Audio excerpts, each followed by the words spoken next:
Australia, the oldest, most extreme continent on Earth. Nowhere else do you find snakes more venomous, wildlife more bizarre.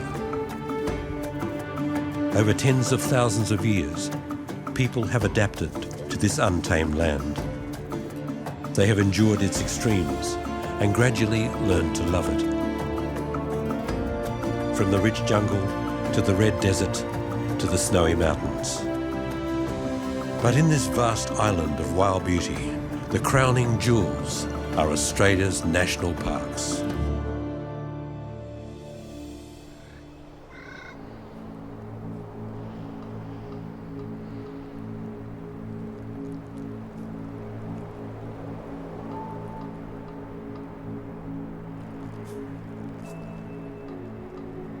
It's winter in the Australian Alps, and the cold fronts roll in from the Great Southern Ocean to spread a soft blanket of white over an old snow gum.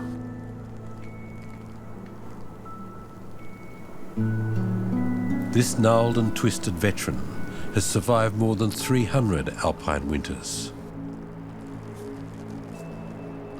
It's the hardiest of all eucalypts, and it thrives in icy conditions at high altitude. They grow slowly and never much over 30 metres.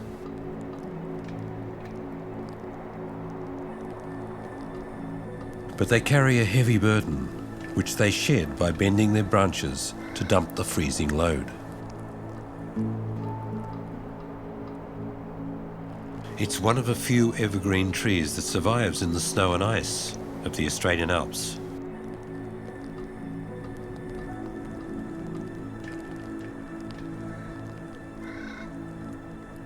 Near Mount Kosciuszko, Australia's highest mountain, the winter temperature can fall to minus 20 degrees Celsius with a savage wind chill. It's a harsh endurance test for both plants and animals.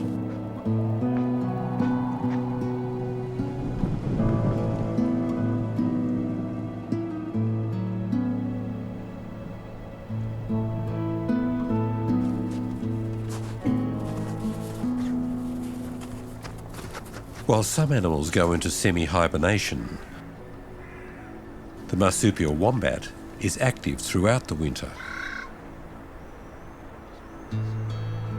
This usually nocturnal animal is foraging during the day because of the shortage of food. The relentless winter evenings can be just a little too cold.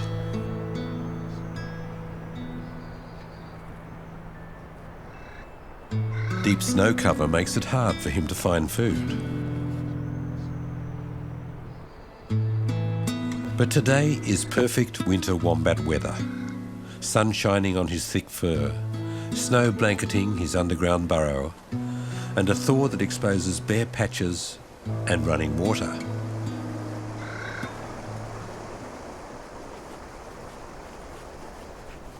Wombats are strong animals. They dig tunnels with their sharp claws, which make excellent crampons, and can scrape away the icy crust to find food.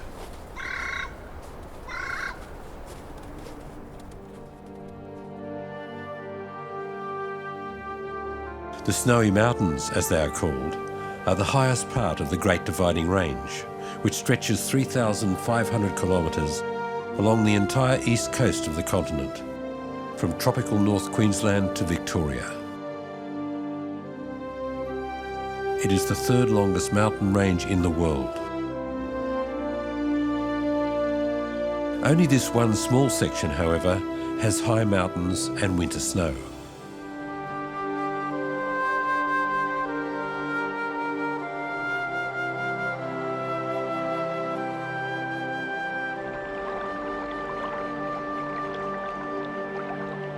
These ancient craggy peaks are a big attraction for skiers.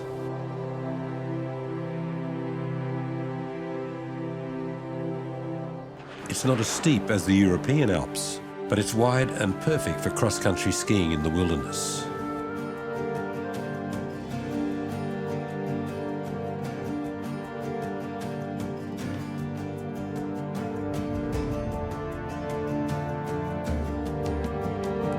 Once much more high and mighty, ice and time have ground these ancient mountains down.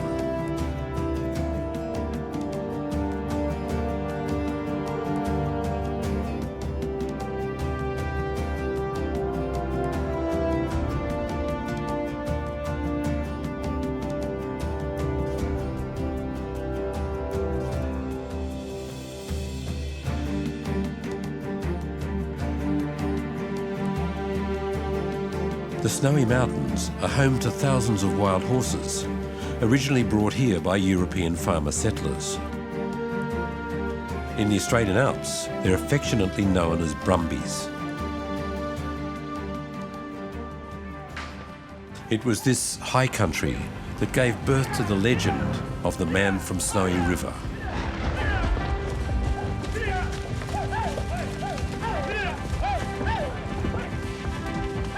The rugged mountain men and the wild horses that they chased inspired Banjo Patterson's iconic bush ballad.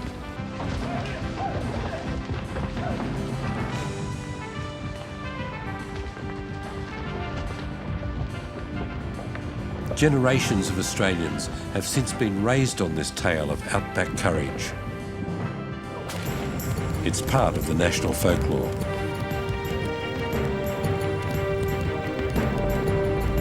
So Clancy rode to wheel them.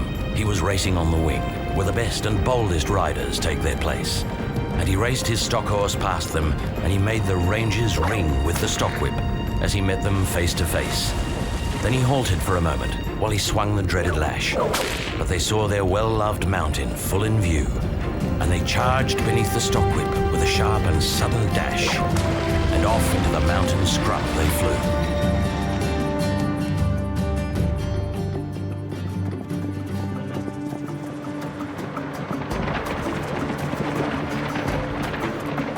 The stockman's history on these mountains is merely a blink in time for the Alps. Their geological history goes back more than 600 million years, making them far older than the European Alps and the Himalayas.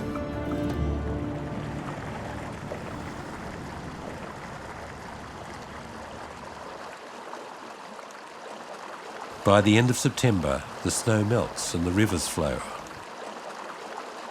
providing water for the first green shoots of spring.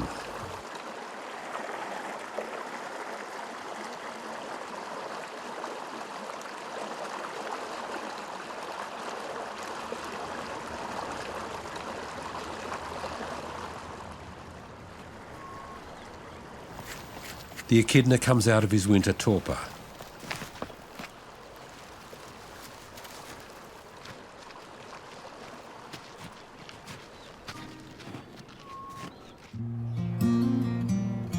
For animals and farmers alike, grazing begins in earnest. A number of people around the national park still earn their living with the brumbies. Glenn Simmons is the classic Aussie bushman. Like the Snowy Mountains where he lives, he's open, tough and weathered.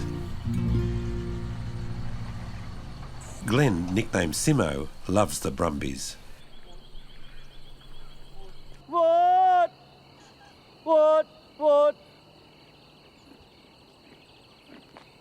That's just what they're used to coming to. You know, when they're not in sight, they come when they hear that noise. Yeah. But the two over the back are brumbies, right? Genuine, untouched. I mean, how beautiful is it to see brumbies at your doorstep?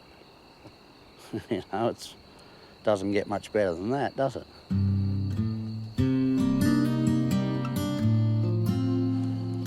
Simo's property is adjacent to the park. He used to catch wild horses on behalf of the National Park Service. He'd be on the road for weeks at a time, building traps and luring the horses with salt licks. He brought many of the brumbies home to break in and sell.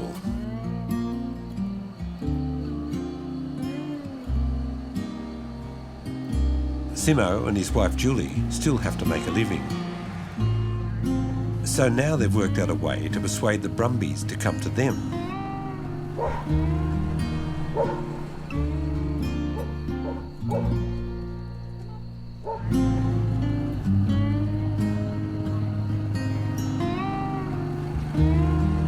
Life in the bush is not always easy, especially in winter.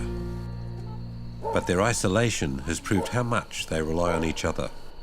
Julie actually, you know, even with the fresh brumbies, because she feeds them on the bike all the time, they get used to the noise of the bike, they get used to Julie's voice, and they come around quite quick.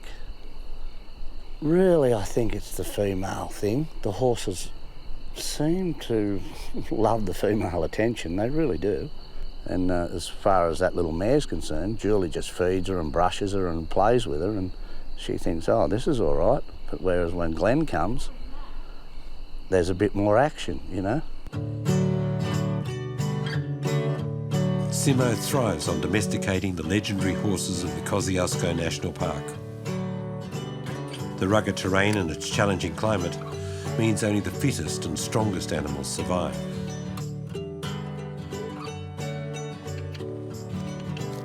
In Simo's opinion, a lame wild horse needs no doctoring.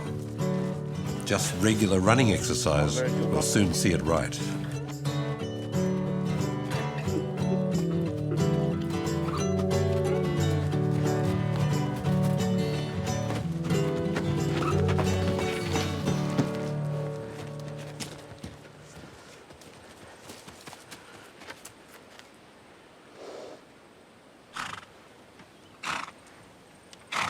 I like them because of their temperament.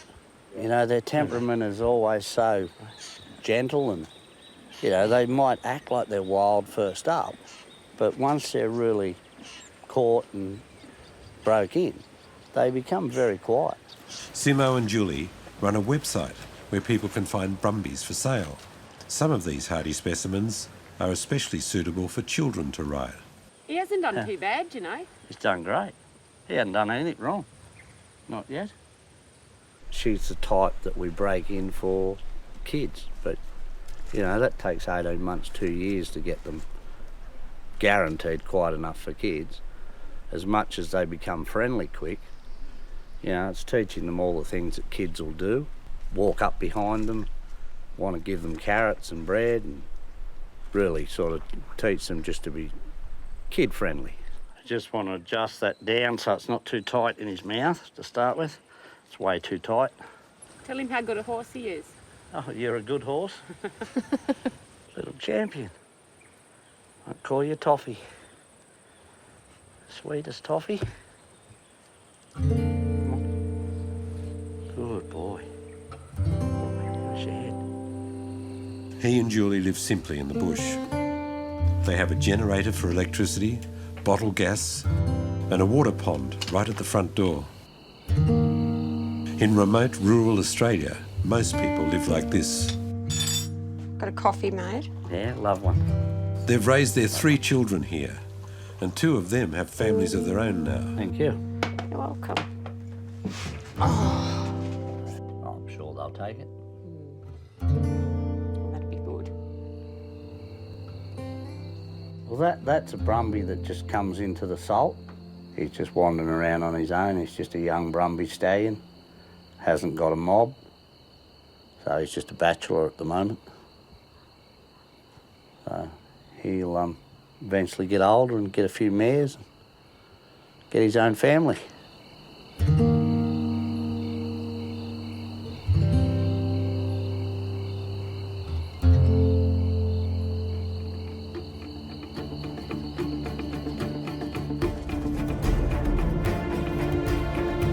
The Australian Alps National Parks are made up of 11 nature reserves that cover the only high alpine habitat on this vast continent.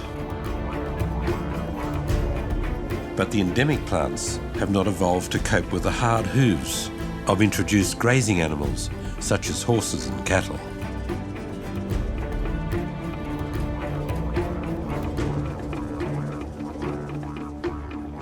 The brumby population in the alpine national parks is said to be unsustainable at well over 15,000 and growing at 20% a year.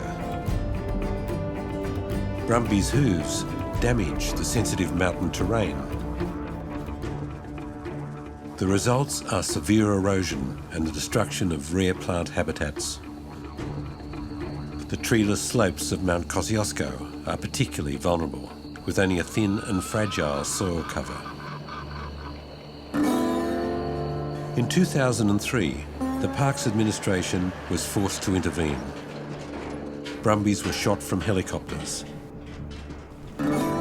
But public protest soon put a stop to this drastic form of population control. Rangers now trap 300 wild horses a year.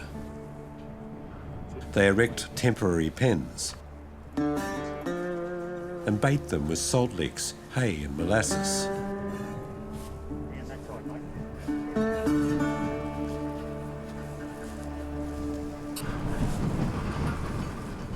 When the horses enter the pen to tug on the straw bales, the latch trips, shutting the gate behind them.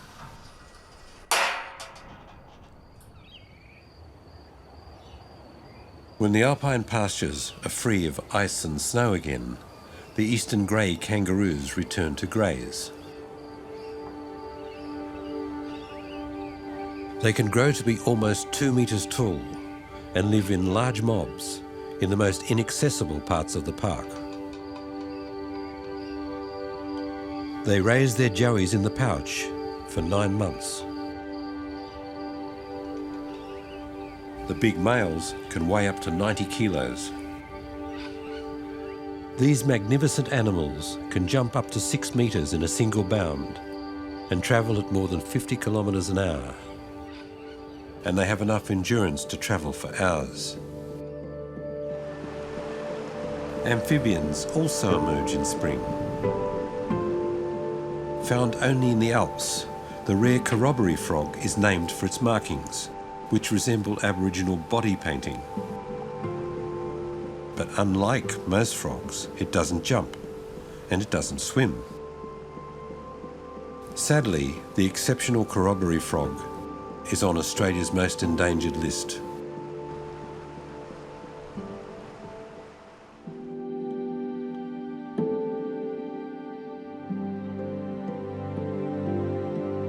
The blossoms on the snow gums are sought after for their nectar.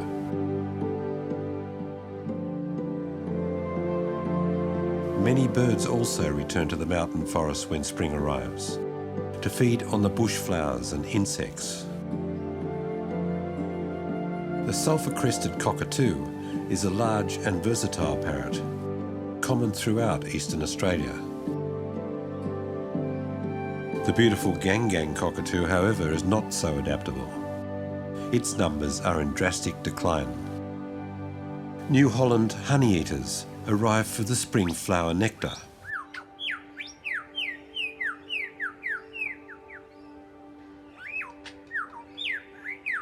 It gets noisy in the bush when the lyrebird does his spring mating dance.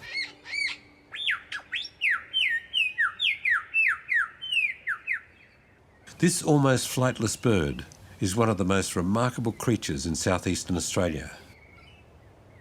He not only has his metre-long tail feathers to impress the ladies, but also his extraordinary voice. Lyrebirds can mimic just about any other bird in the bush.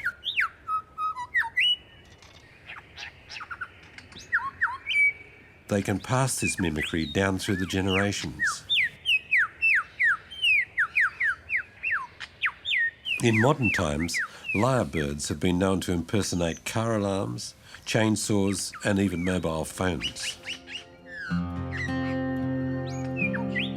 These high alpine boulder fields, snow-covered in winter, are the habitat of the extremely rare mountain pygmy possum. Linda Broom has studied these shy animals for nearly 40 years. Until a few decades ago, they were thought to be extinct. But 2 small populations were then found surviving in the Alps. And recently, Linda found a 3rd one. She noticed that this rock formation was similar to their other known habitats. She also noted the presence of bogong moths. the tiny marsupial's favourite food.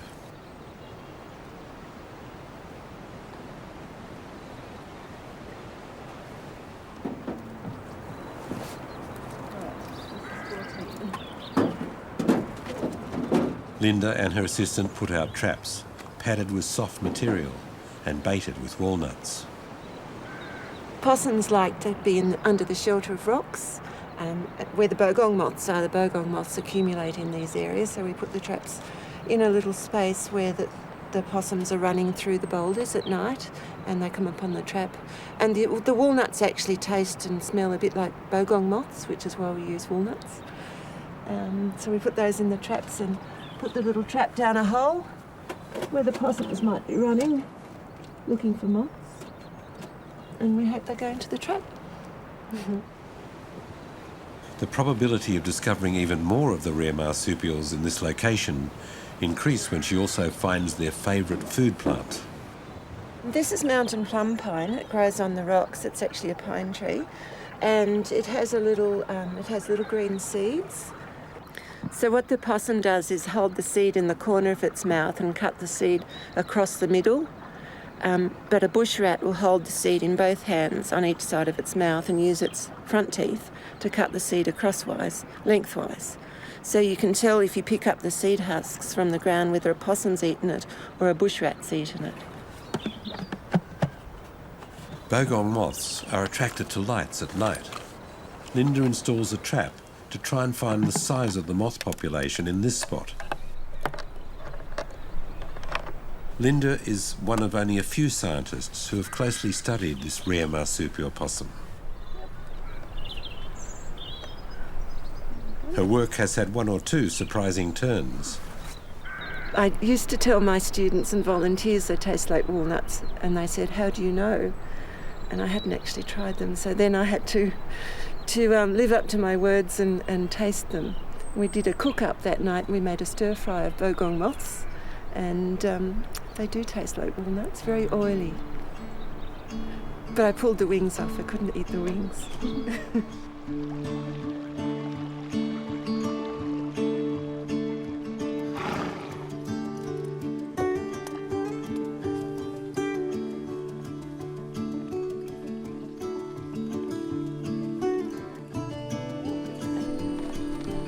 Some friends of Linda's have a farm and horses near the park.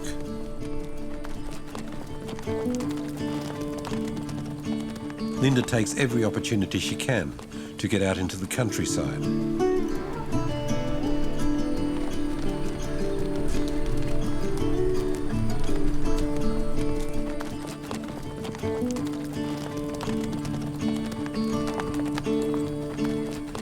She always learns something that helps with her scientific observations. It is lovely to see wild horses galloping across the mountains. You see a brumby, a feral horse, rearing up a little stallion and being very proud and striking at the air, and it does tug at the heartstrings. So, in a way, there's a small place for it, but we do need to keep it in areas that are not going to be damaged. There are areas in the subalpine, and there's also areas outside the park that we can have horses in as well, and some of the state forests. So there is a place for it, but it needs to be controlled very carefully so that we're not damaging the native environment with these horses.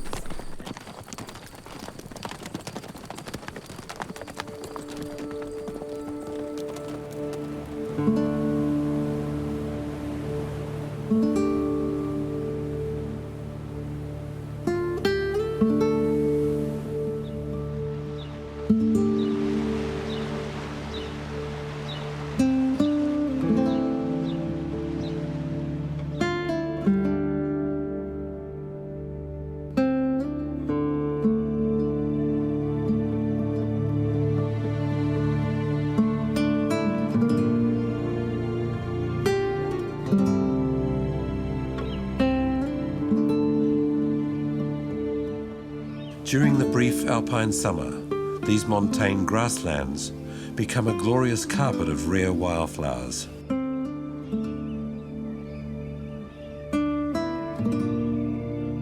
Many of these delicate species grow nowhere else on Earth.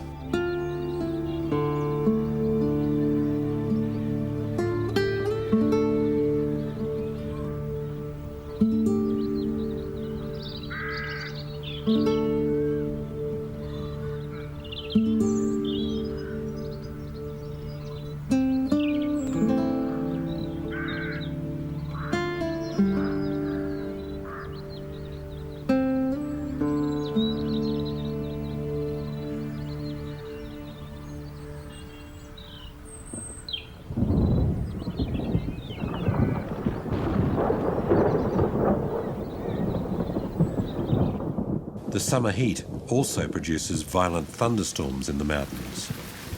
Flash floods cause streams to rise quickly. Remote areas can be cut off for days from the outside world. The four-wheel drive is an essential vehicle in the wilderness, where biologist Ken Green does his all-weather explorations of the park.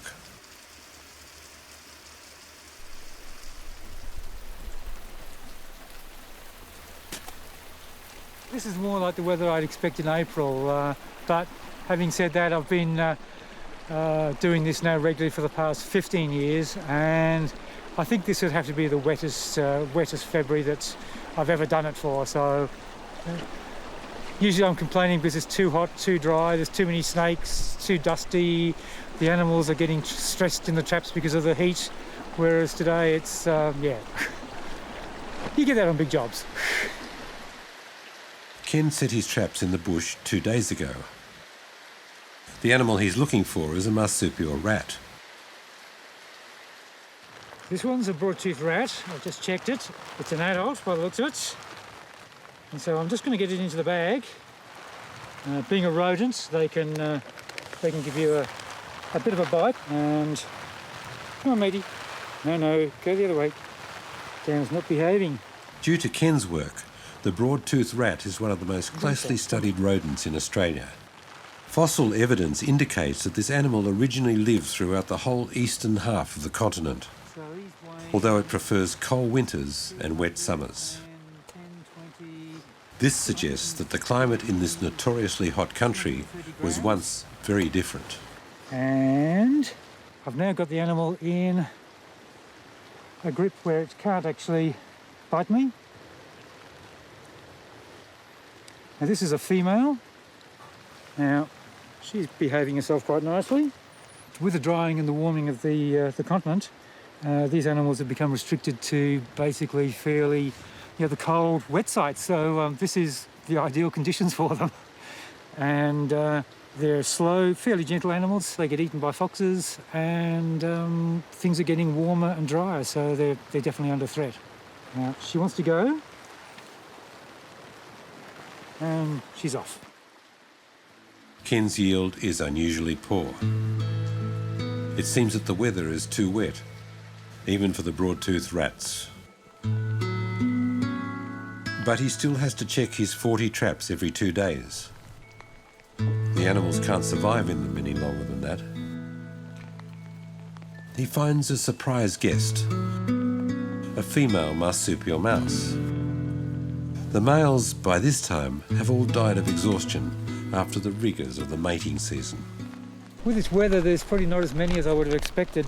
With the rain and the wind, they probably all stayed in bed overnight, which is probably what I should have done as well. Yeah.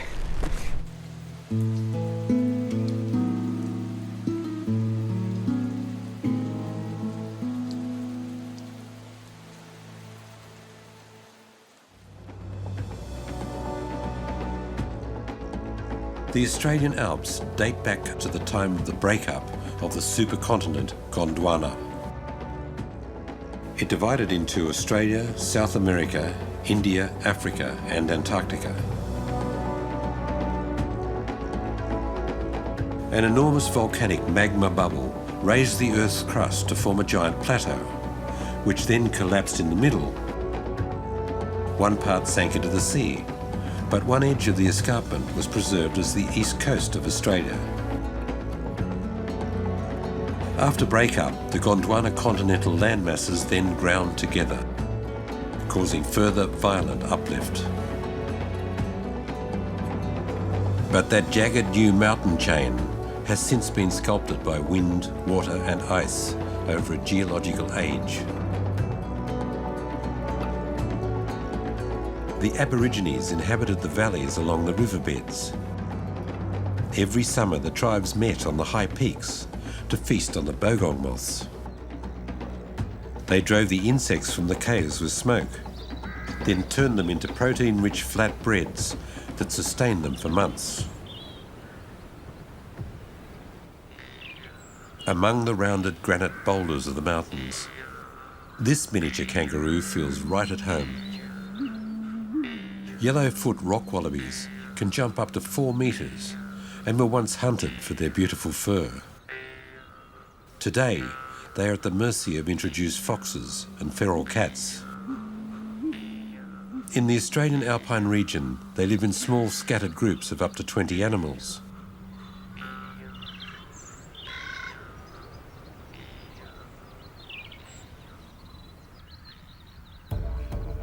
The strongest males vie for mating rights.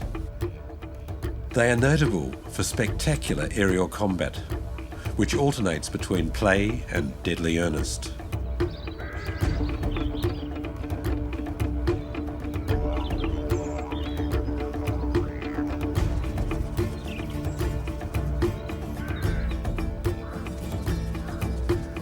But if you lose, there's plenty of time to contemplate a new strategy.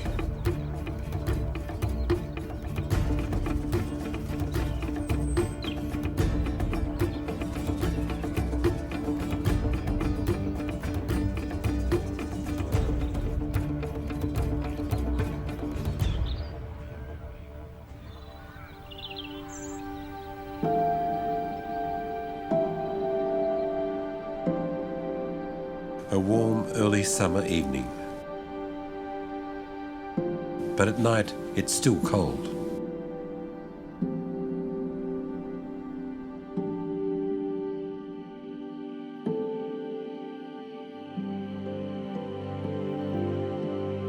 In the pure mountain air, the stars blaze with a special intensity.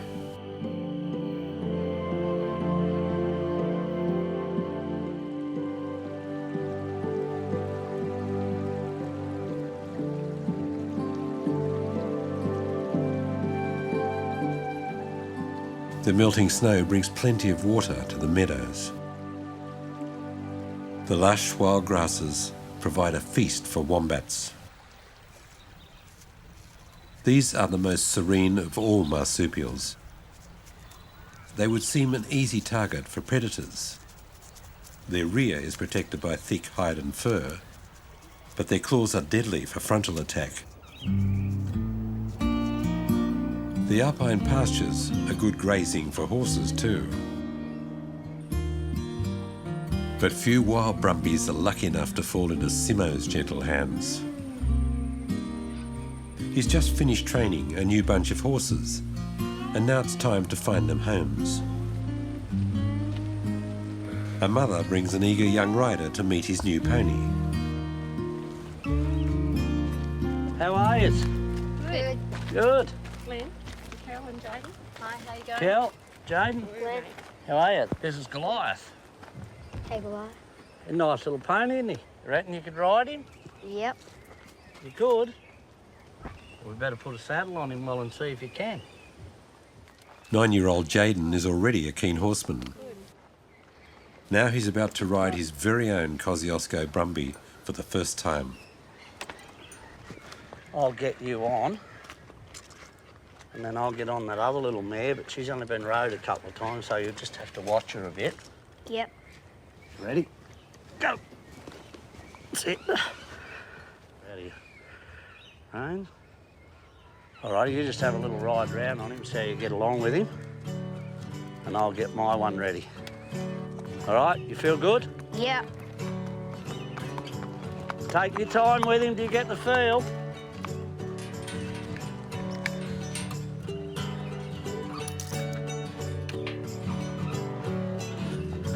Rightio, you right to go? Yep. All right. Just keep something for you later. Like a little log. These are the moments Simo lives for. He loves to pass on his philosophy of life to the next generation. All right. His passion for mutual coexistence between man and nature in this big wild land is embodied for him in a relationship with the brumby.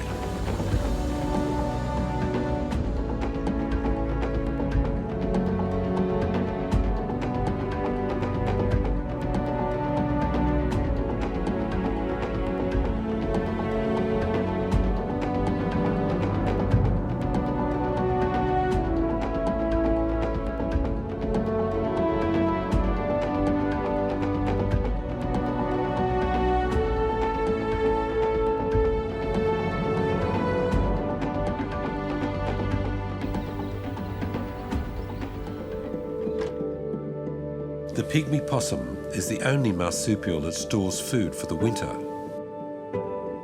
Although these tiny animals were once widespread, they are now restricted to a few high alpine locations.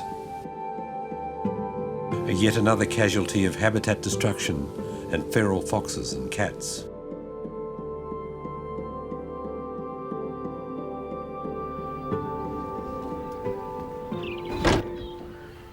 Linda Broom and her colleague set their traps 2 days ago. So we should have walked the other side. She's hoping to find some today in a new location.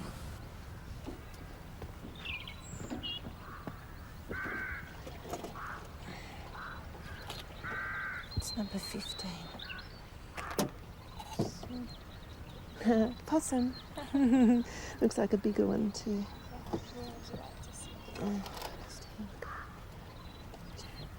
This tiny marsupial looks at first sight like a rodent. It's the only mammal to live all year round above 1,400 metres altitude.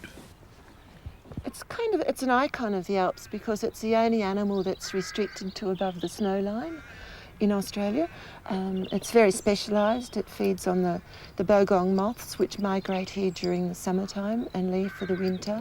And also the mountain plum pines that you can see growing around us are also restricted to these rocky areas. So it's like a unique little ecosystem that's the possum and the bogong moths and the plum pines. The pygmy possum's life is adapted to the short alpine summer.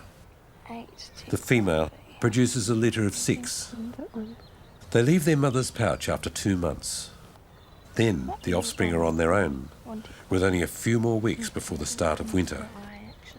Well, the biggest problem, of course, is climate change and what's happening with the declining snow cover, because these animals need the snow. When the possums hibernate, they drop their body temperature from 37 degrees down to 2 degrees when they're hibernating, and the environment under the snow stays at about 2 degrees as long as you've got about a metre of snow. But when you start losing that snow, it can get to temperatures here at Charlotte Pass down to -20. Making a little... Linda notes that the animals are getting thinner year by year. Slightly lighter, that's 45, so it'll be 26 grams. Pygmy possums no longer have enough to eat when they wake up hungry from their winter semi-hibernation.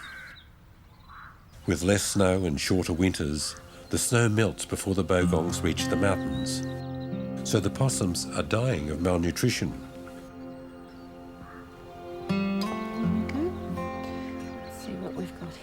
Bogong moths could be described as the most important species of the entire alpine region. The fat, protein-rich insects migrate every spring from the hot lowlands to the mountains for their cool summer refuge. The birds and the animals of the Alps and the local Aboriginal people all sought out their hiding places for a guaranteed source of nutritious food.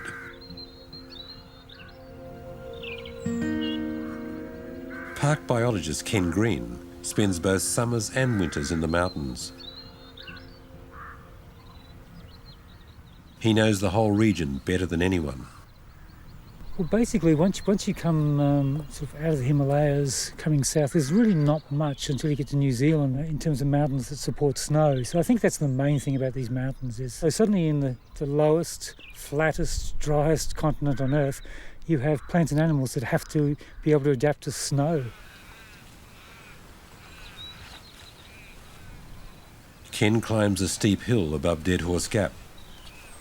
He never knows what treasures he might find up here.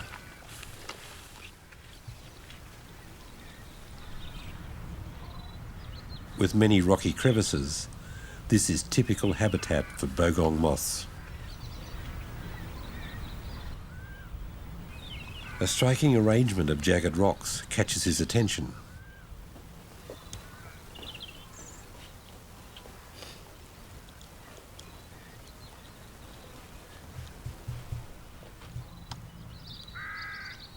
He discovers a hole just big enough for him to crawl through.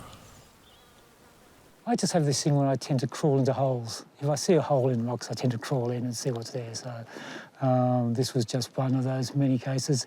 There were bogong moth remains outside, so that was a good hint that there was something inside. So it's a bit of a squeeze, but went in, took a look, and there was probably 100,000 or so moths lined up in front of me. Yeah.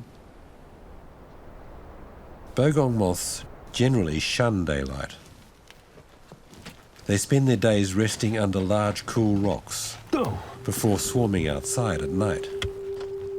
But what Ken discovers in this cave surpasses all his expectations.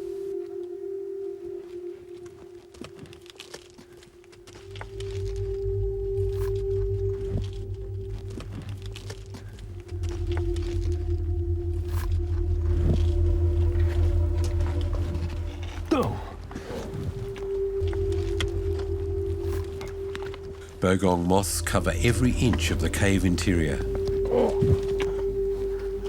They've obviously been migrating to this cool secret place for centuries. Why they come to particular caves, we don't really know. Obviously they come back, or at least some moths come back to the same caves, because on the floor of the cave here where I'm lying, there are a number of parasites which remain in the cave. So they're dependent on the moths coming each year. So certainly some moths come back in each year, whether they're moths from the same areas or whether they're just generally moths from all over. Got a moth down there. We don't know, and this year's a particularly good one.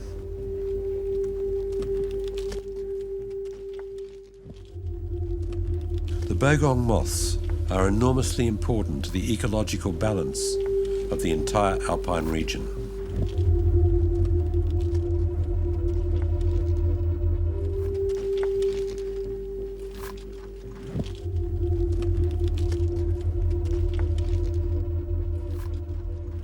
The basic is, when do they arrive? That's the key to a lot of what's happening here in the mountains.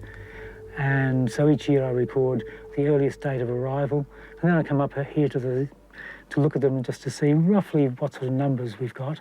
It's very hard to be exact because these are the easily accessible ones, which means they're the ones that are first eaten by the foxes or the ravens.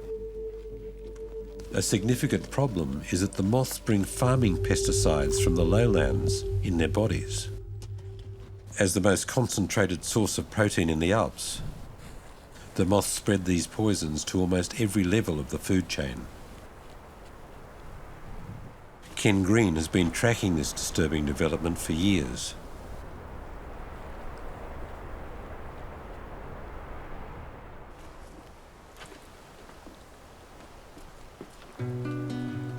The Australian Alps National Parks protect the only high alpine habitat on the continent.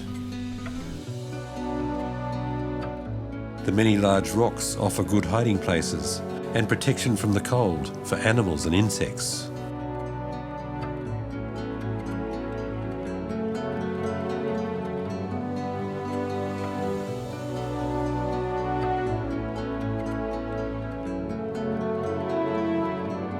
Bushfires in the more remote regions turn evergreen forests into desolate fields of grey sticks.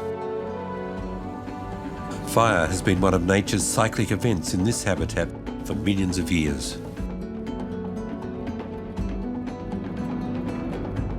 In contrast, the wild brumby herds have only been here for less than 200 years. For many Australians, these horses have a significant cultural heritage value.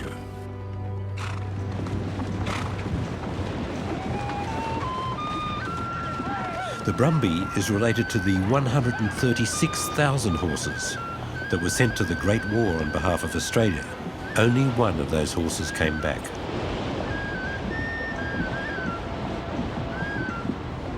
Those horses that went to war never came back. But the horses that were left in reserve in Australia were set free, and some became the Brumbies.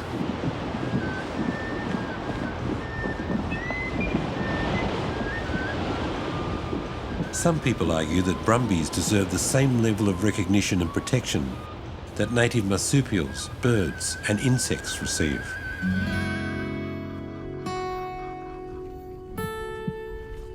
The wild horses, therefore, have become a political issue.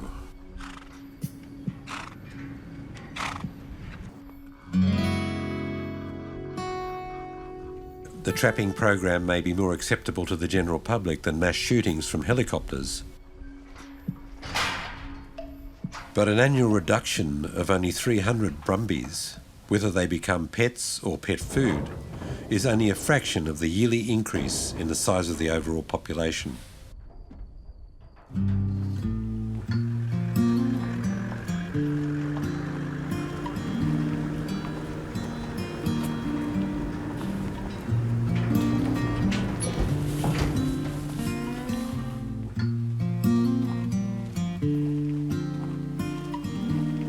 But for Simo, Alpine Brumbies are the best horses in the world. With time and patience, they become docile riding animals.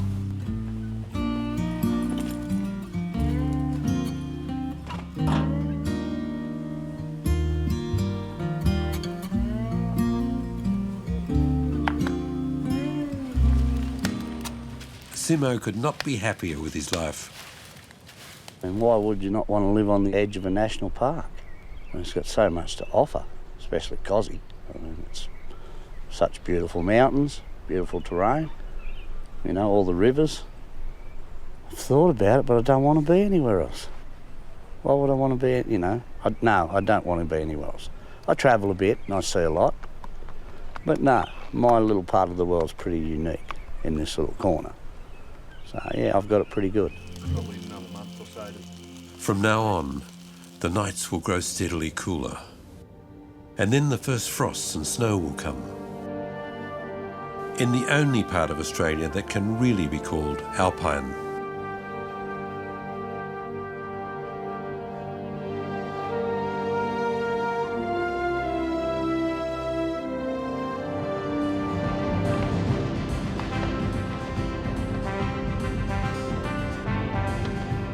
The problem of the Brumbies, however, will keep the National Park authorities busy for a long time to come.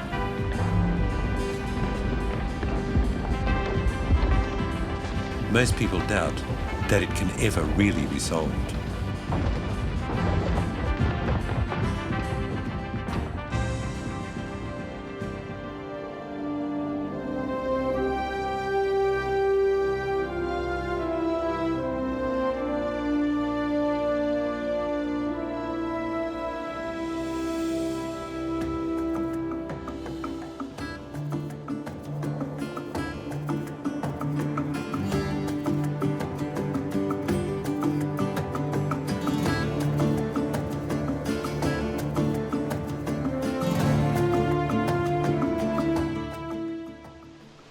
Between the Australian mainland and Antarctica, swept by the gales of the roaring 40s, lies Tasmania, Australia's largest and wildest island.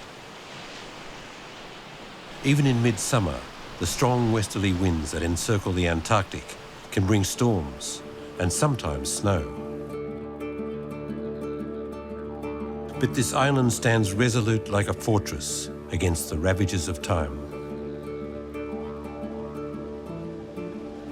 The rugged mountains have created a citadel of unique habitat, protecting the last remnants of a lost world.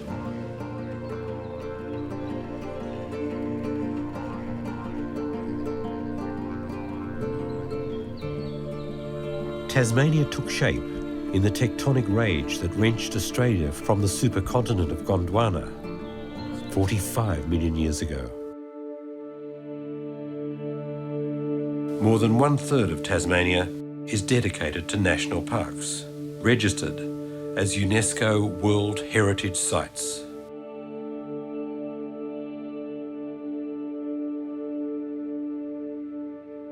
Ancient sheltered valleys of temperate rainforest have been preserved. The high humidity and mild temperatures create an almost closed canopy, which acts like a greenhouse dome.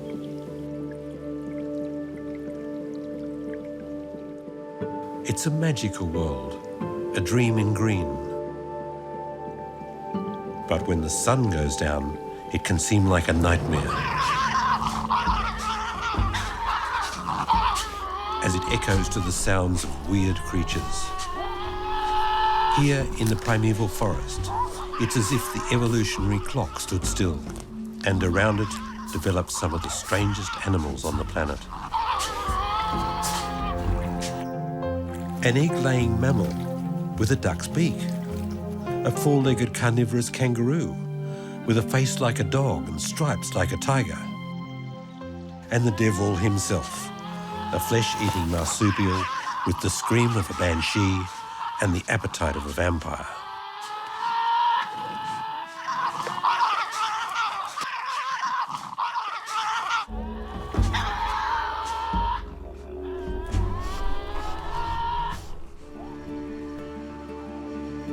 It is summer at Cradle Mountain in remote northwest Tasmania. In 1922, this almost untouched wilderness was designated as the Cradle Mountain Lake St Clair Scenic Reserve. From the rugged basalt peaks of the Cradle Mountain Massif to Lake St Clair in the south, it's a place like nowhere else on Earth. For those who care to visit, there's a trail that winds its way 80 kilometres over the roof of Tasmania.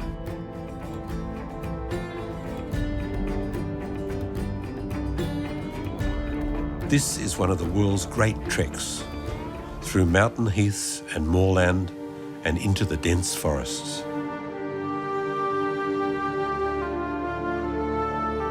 There are over 4,000 lakes in this part of Tasmania. Most of them formed in the last great ice age.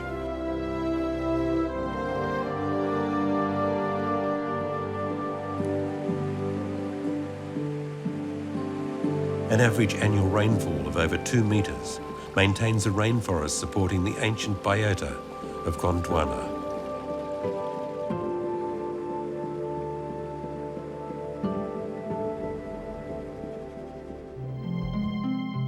In 1936, a remarkable animal called Benjamin died in a Tasmanian zoo.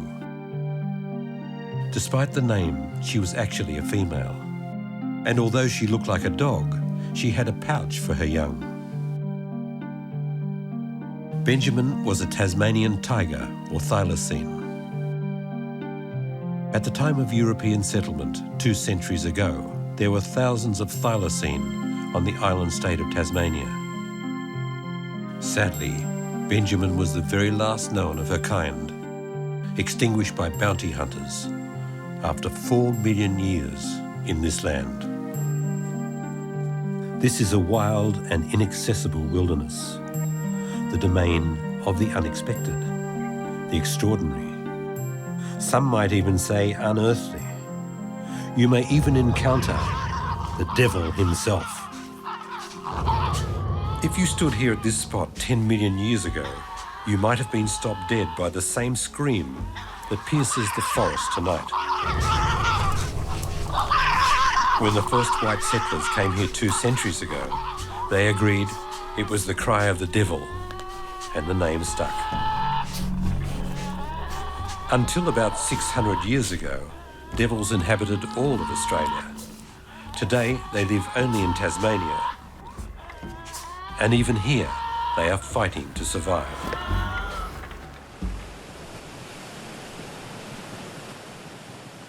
Strange things happen in Tasmania, like falling in love with a savage, bad-breathed, big-toothed scavenger. But that's what happened to Wade Anthony. Wade decided the last icon of the Tasmanian wilderness must not go the same way as the Tasmanian tiger. He became the devil's advocate. He left the National Park Service to dedicate all his time to trying to save the little Tasmanian devil.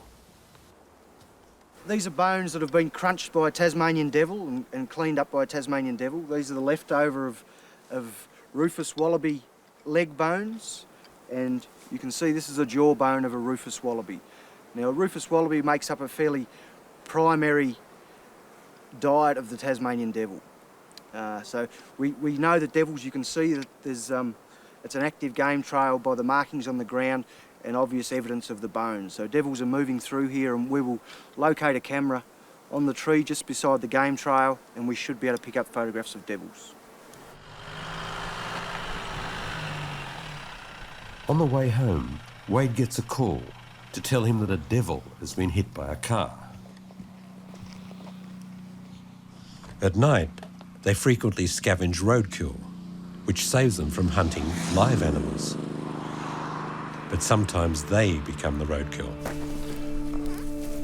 He's a prime breeding animal and in fantastic body condition, so it's a shame to see him killed. Wade examines him for signs of the facial cancer, but this animal is healthy. I am affected to see them killed on the road. When the population was at 150,000, then it wasn't a major concern. It was inevitable it was going to happen, that animals would be killed on the road just because they were in such high numbers. Now, with the demise or the shrinking population, it's a real shame to see them killed on the road. It really is. I mean, the devils need all the help they can get at the moment for the survival of the species. At the foot of Cradle Mountain, Waldheim Chalet was constructed of rustic natural materials by the plant-loving Austrian Gustav Weindorfer. Together with his wife Kate, a century ago they built this humble hostel so that other people could experience the exquisite wilderness for themselves. Many did come to this secluded resort, enjoying the warm hospitality of the botanist couple. Gustav preached to his guests that this precious area should be protected by being made into a national park. During the First World War, Gustav suffered two tragedies. First, his wife died, and then because of his Austrian origins, he was accused of being a spy, although he'd been an enthusiastic Australian for decades.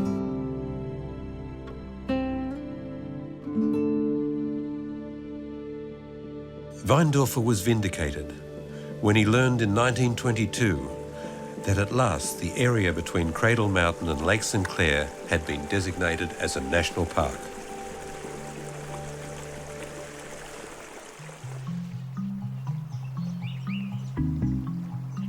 Today, the waterways of the southwest are travelled by a different breed of pioneer, men on a mission to help save one of the rarest creatures on Earth. Biologist Jim Thomas is one of the leaders. The orange-bellied parrot is very endangered. There are less than 200 birds in the wild, and they're all found in southwest Tasmania. The parrot breeds only here and migrates across the storm-swept Bass Strait to winter on the Australian mainland. It's fallen victim to feral predators like cats, and its mainland feeding grounds have been reduced by development. 3 state governments and national park scientists have joined forces to save these precious parrots. The birds are now being bred in captivity, where they're being prepared for the wild. The idea is to release them to this remote corner of Tasmania, where they once flocked in their thousands.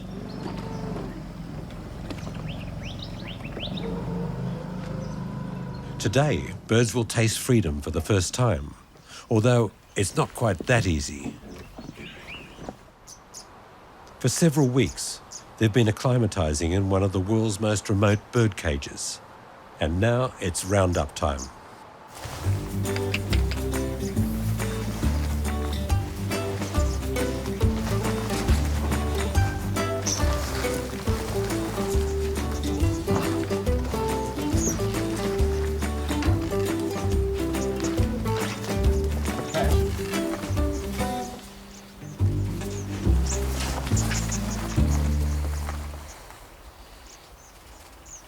All right, who have we got here?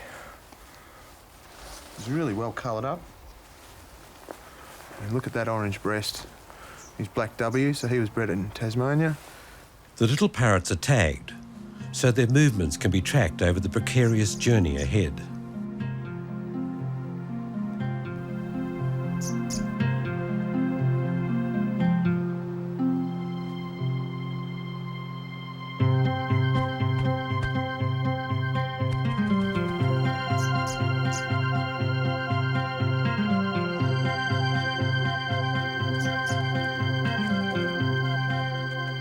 But these parrots have to learn to be wild again.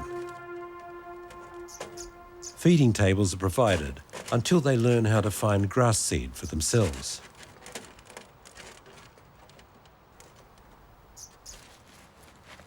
This is a rare opportunity for Jim to observe the parrots, and every move is scrutinised. I rate the success of the program quite high. Birds have been captive bred, they've been released here, and we've had birds come back. So we are getting the results we want, and to improve those results, we need to concentrate our efforts more on captive breeding and releasing of the orange-bellied parrot. Eventually they make that final leap and fly away.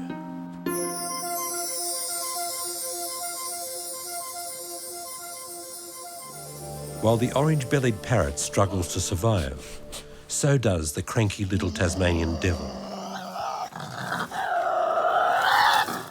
Although the devil is the emblem of Tasmania and famous with tourists, hardly anyone gets to see one in daylight. So Wade created a tourist attraction and bought land adjacent to the national park, and slowly got the animals used to being active in the daytime. Okay, folks, as you can see, there's a few devils moving around out there.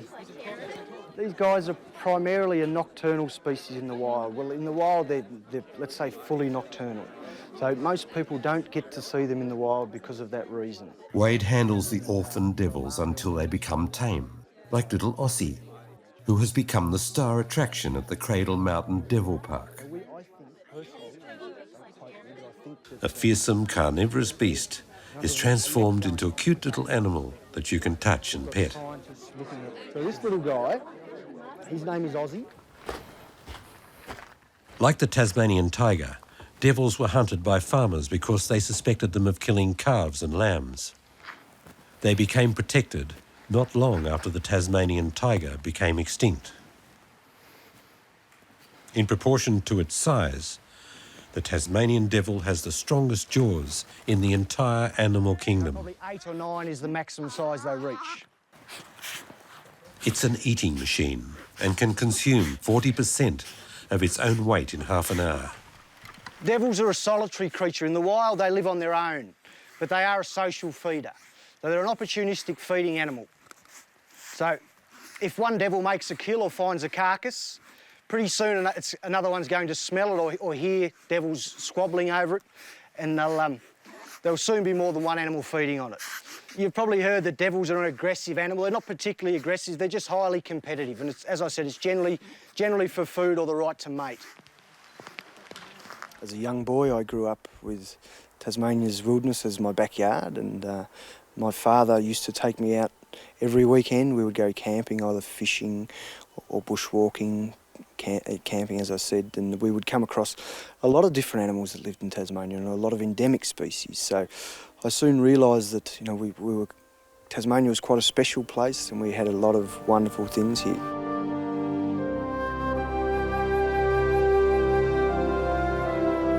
Where could an animal possibly exist that had webbed claws, a duck's bill, a beaver's tail, and lays eggs and feeds milk to its young? The virgin waterways of Tasmania are a prime refuge to the platypus, Australia's unique egg-laying mammal. The platypus hunts insect larvae by sensing their electric fields with highly effective receptors in its bill.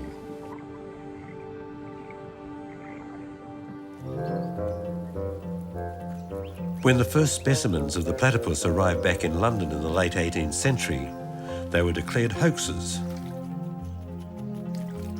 For more than 100 years, experts argued over whether it was a bird or a beast. Eventually, in 1884, it was officially declared in a worldwide telegram that it was a whole new category, the monotreme. The only other monotremes are the echidnas. The echidna probes for ants and insect larvae.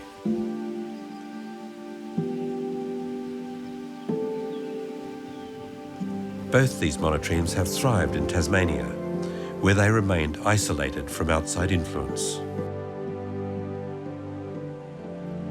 But the same can't be said for the Tasmanian devils. In 1996, a photographer made a horrifying discovery in the Tasmanian forest.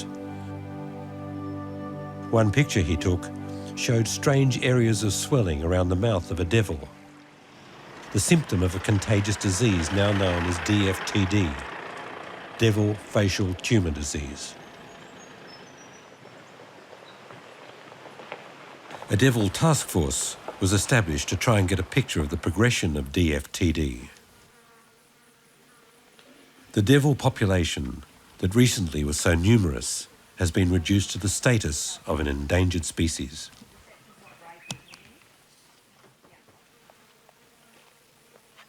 Shut off from their familiar environment, these normally aggressive animals are generally calm when trapped in this way. Some even go to sleep.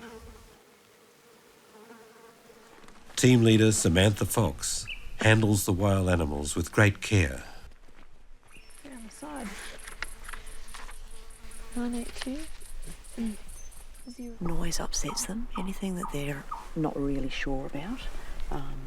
And a lot of the noises that they're going to experience while they're here with us, they haven't heard before. So people's voices, some of the really crunchy, crinkly stuff, it's all new stuff to them that they haven't heard before. So you try and, where possible, lessen the human part of the experience for them. Never mind. In addition to a general health check, the team records the size and age of the animals, and they give the devils names. What are you going to pick, Pearl? We'll call him Clyde. Clyde? Yep. Great. Call him Clyde. You can cross that off the list. We're hoping to fill these though. As apex predator, the devil is very important for the entire balance of the Tasmanian habitat. If it should become extinct, another less popular successor could likely take its place.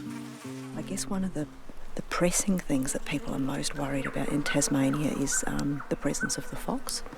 And they're worried that if we lose too many devils, that allows a gap in a niche for devils, for foxes to infiltrate further into Tasmania. It is pleasing that all the animals examined so far have been in good health.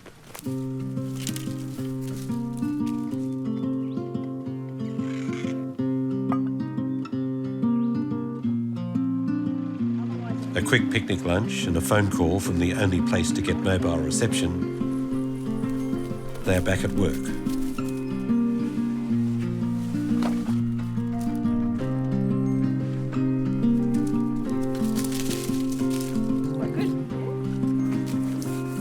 They are careful to clean every trap thoroughly so they do not become contaminated.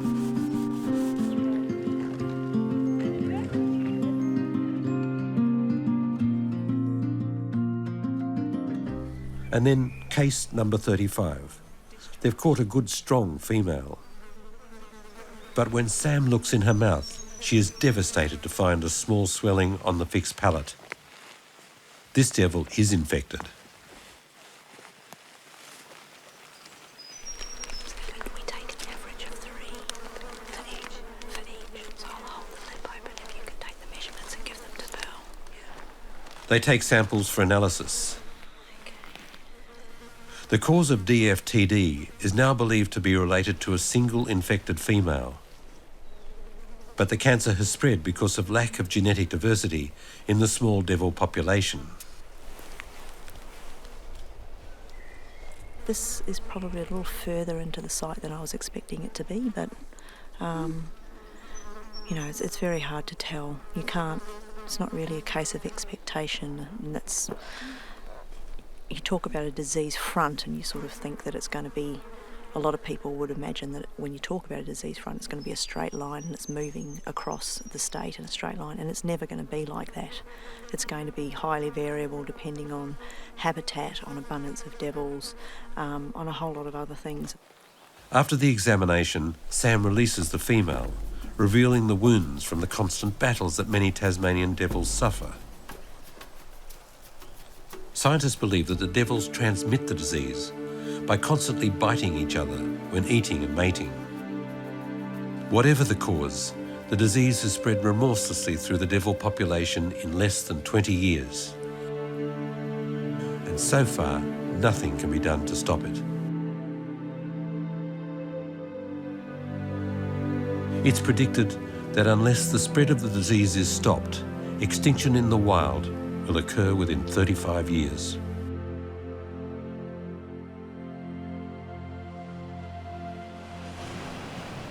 On the extreme west of the island, remote and almost uninhabited, is the only place left where the devils don't suffer from DFTD. These healthy devils gave local farmer Jeff Taylor an idea.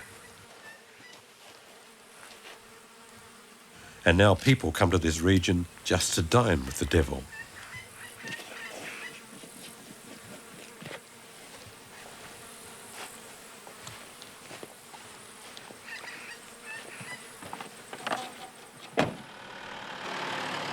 To attract Tasmanian devils to a viewing site, the first thing you need is a very healthy population of devils in the landscape. And then the other thing you need is some techniques to attract them to a site. So I collect roadkill, I leave it out in front of a shack, this old fishing shack that we use as a hide, and I also drag a scent trail through the landscape on the nights that I try and show people the devil.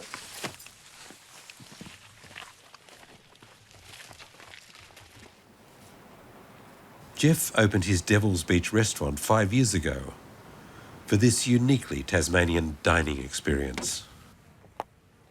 While everything looks improvised, as though it's on its first day, this is part of its special charm. A final spotlight check, and all is ready to go. A baby monitor allows us to hear the devils cracking the bones, while the guests enjoy their own haute cuisine inside the restaurant.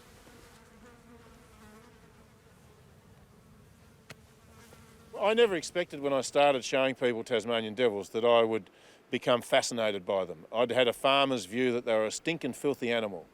As it's turned out, they're an intriguing animal, one of the most intriguing animals I've ever seen in my life. And so every night I come down here, and this is night number 1010, I'm excited.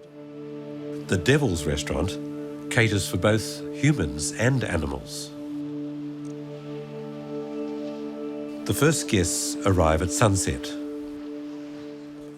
And we'll shut the door so we don't let any mosquitoes. This one? No, While the other guests arise and start roaming around and looking for food.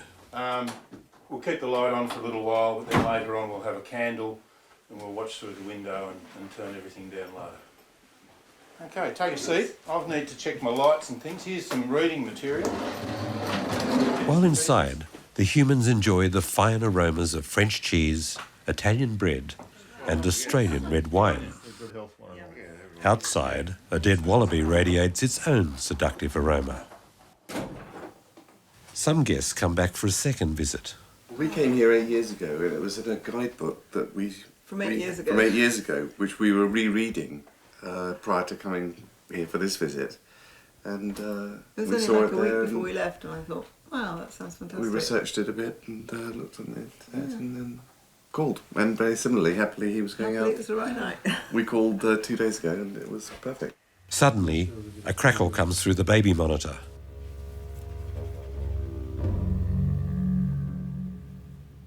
A single female on the prowl. The rich aroma of the roadkill tantalises her palate.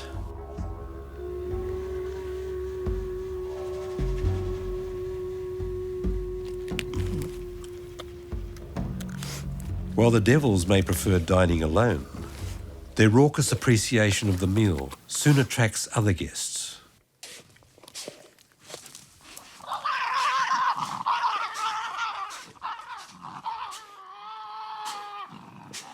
Devils have long facial whiskers to give them a sense of personal space.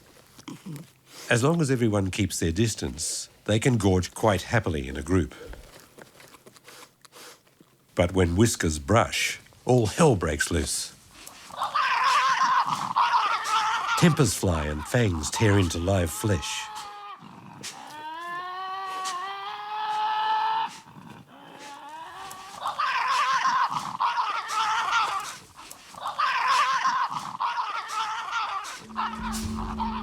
It is this secret observation of the wilderness up close that guests love so much about the Devil's Restaurant. This is a beetroot dip. Okay. Australians have beetroot in everything. The Devils are also gorging themselves on Tasmania's famous organic produce.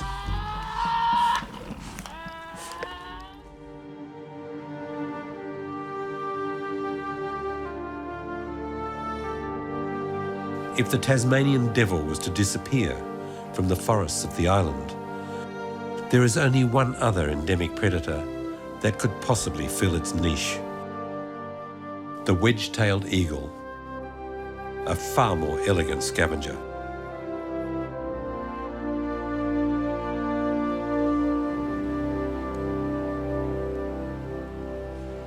Bill Brown's home is perched on an empty hilltop, like an eagle's eyrie. And Bill is the bird's biggest fan.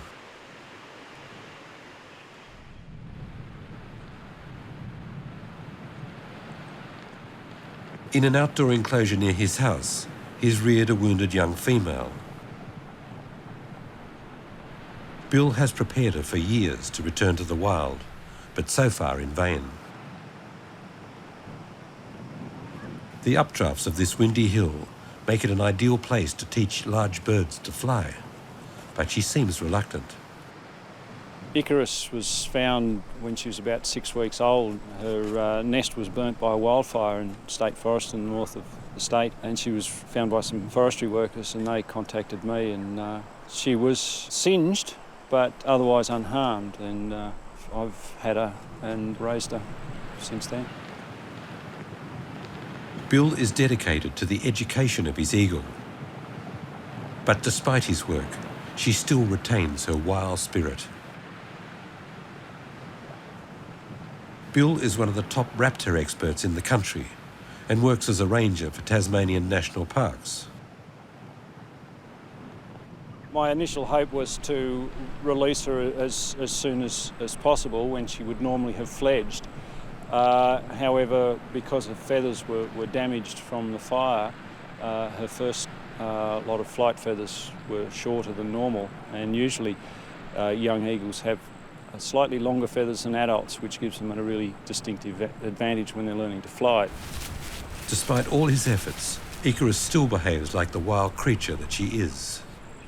She's certainly aggressive, she's certainly not tame. She could be described as imprinted because she responds to me when I bring food, and imprinting is a difficult thing because they associate humans. She probably associates humans with food, and imprinted birds can, if they're released, can cause problems by being quite aggressive towards humans, expecting to be fed. Bill has built a special device that allows her to move freely and exercise until she's ready to fly.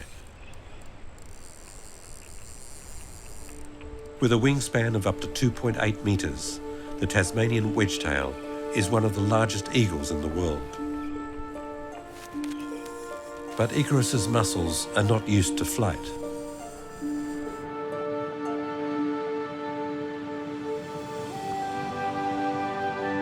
Passing wild eagles use the rising thermal airflows to soar to altitudes of more than 1,800 metres. Bill is fascinated by this powerful predator of the skies, but concerned about her future. Tasmanian eagle is endangered for a number of reasons. There are lots of human threats acting on the population, and also from more sinister types of human activity like poisoning and shooting. No other populations of wedge-tailed eagles are threatened with extinction in Australia, but they are in Tasmania. A perception within the particularly sheep industry that eagles were a major predator of live, healthy lambs. Many years ago, studies have been done and they found that less than 5% were taken by eagles, and then the majority of those that were taken were sick or dying. The wedgetail has never had it so good since the rabbit was brought here by Europeans. But numbers of eagles are decreasing through hunting, while the rabbit has become one of the most destructive feral pests throughout Australia. Icarus gets her second lesson of the day, and the strong wind is favourable.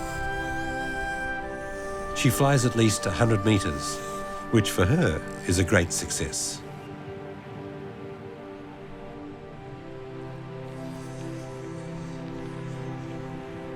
The young eagle feels the wind in her feathers and tries again.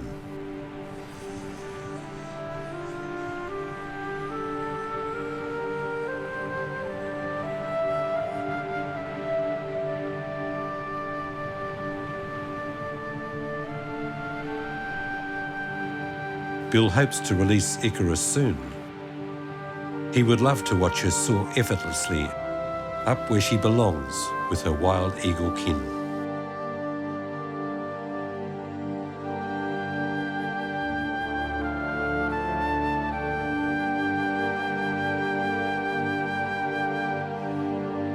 The basalt columns of Barn Bluff stand like organ pipes in the cathedral of nature. Created from the molten lava at the dawn of Tasmania, millions of years ago.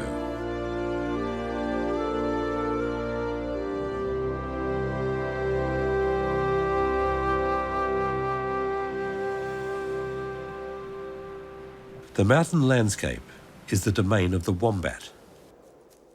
This peaceful, bear-like marsupial lives in burrows that they dig with their sharp claws. Wombats eat the grasses and sedges of the mountain meadows and have a very slow metabolism. They can take up to a fortnight to digest a single meal. And after all that time, it comes out in cubes.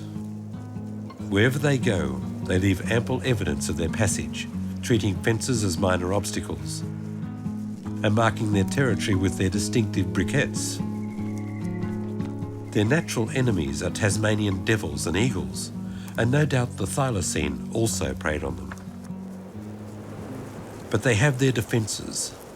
The rump of the wombat is covered with a very tough, thick hide, which protects them from the teeth and claws of its attacker. It's also capable of crushing its enemies against the burrow roof.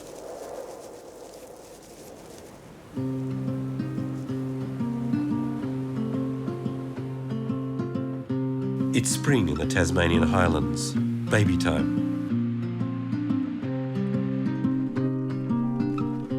Wade Anthony observes this timeless wilderness every day from the simple house he built with his own hands.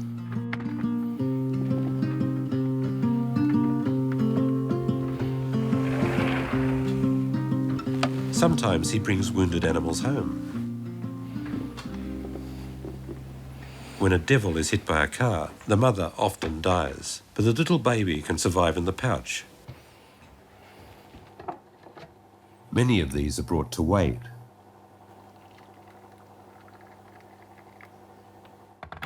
He rears the young devils with a special milk formula, sold in Tasmania just for feeding marsupials.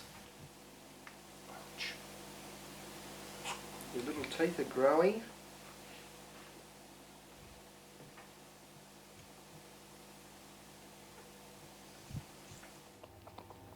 Oops, oops, oops. And some more. These two will have plenty of time to practice because Wade will have to do this twice a day for the next 3 months.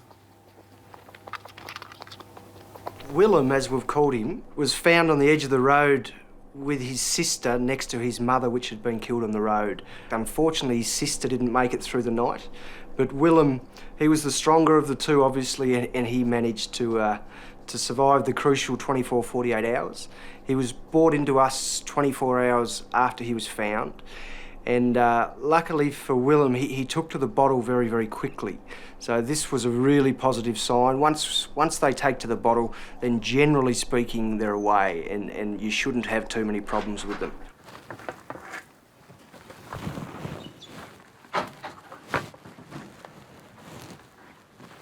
The second largest predator on the island, also a marsupial, is the spotted tail quoll. I'm going to try and catch this male spotted tail quoll. He's about 3.5 years old, so he's in his absolute prime. He's quite a large animal. Spotted tail quolls are quite difficult to handle because they're very, very fast and agile, and they have a nice set of teeth as well. So we're going to have to be a little bit careful, and they're quite difficult to catch, so we might have a bit of fun here for a little while. It's all right.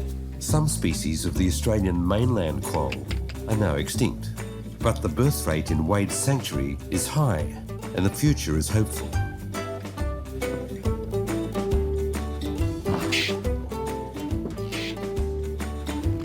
Quolls often have to be moved from enclosure to enclosure for breeding. But first they have to be caught. Whoa, whoa, whoa, whoa, settle. That was my opportunity. I missed my opportunity. Despite all his experience, Wade doesn't succeed.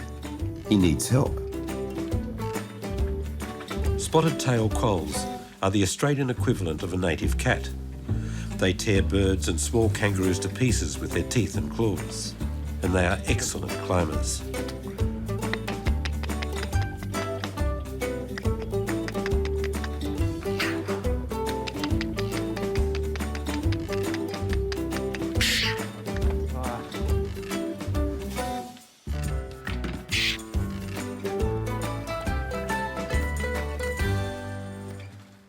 Despite their cute appearance, they were always hunted by farmers. This is where it could be dangerous. Although they enjoy a more sympathetic reputation than the Tasmanian devil, they are just as ruthless a predator. Can you put that underneath him?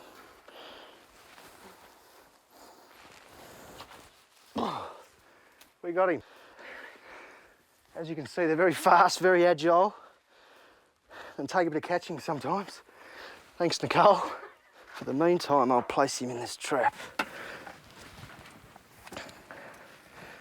Hopefully. The quoll's bite muscles aren't as strong as the devil's, but they don't give up, not even in a bag. Yeah.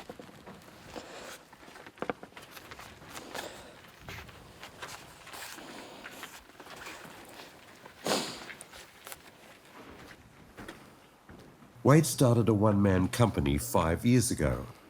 Now he is sought after throughout Tasmania for quolls and devils. Delicate actions, such as procedures with pregnant devils, he likes to do himself. She's a protective mother. This is Ossa, named after Mount Ossa, tallest mountain in Tasmania. She's a first-time mother. She's a 2-year-old. She's a very nice little devil, but any mother worth of salt is going to become protective. So today we're going to relocate Ossa and her 4 offspring down to a new enclosure where she gets a bit more sun.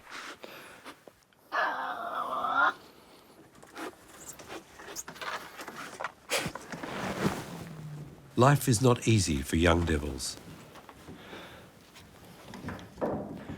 A mother delivers up to 30 minute babies in one litter, each one no heavier than a few tenths of a gram. She has only 4 teats inside her pouch. Only the 4 strongest babies get any milk. The rest are eaten by their mother. The 4 who have made it this far know how to fight to survive.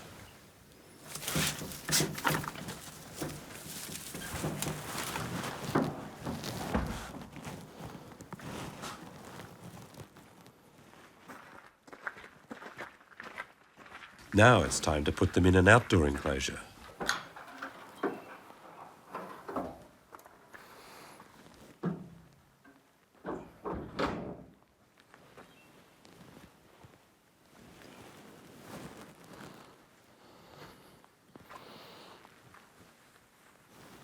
For 100 days, these 4 youngsters have done nothing more than to hang on tight to their mother's nipples.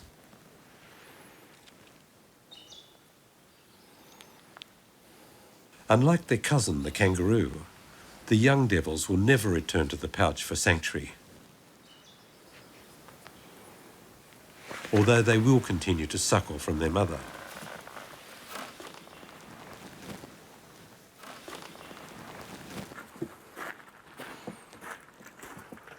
Osa is brought to join her babies.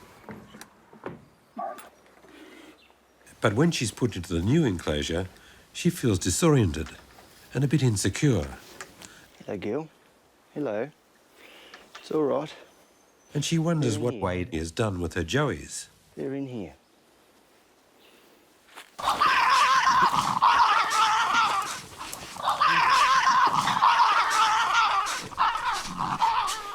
Persistent.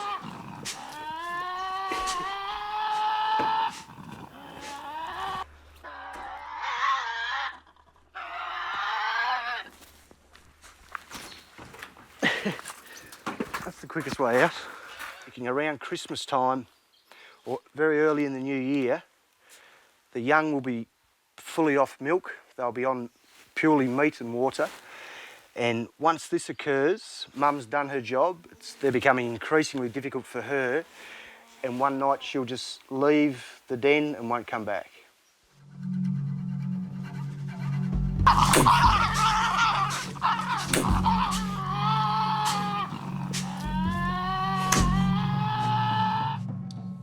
I have a 2-year-old daughter. She's been introduced to Willem, the little Tasmanian devil I'm hand-rearing, and she seems to really like devils. So who knows? Maybe I'm sure over the years, as she grows older, she'll spend more and more time here, and yeah, maybe one day she'll manage the place.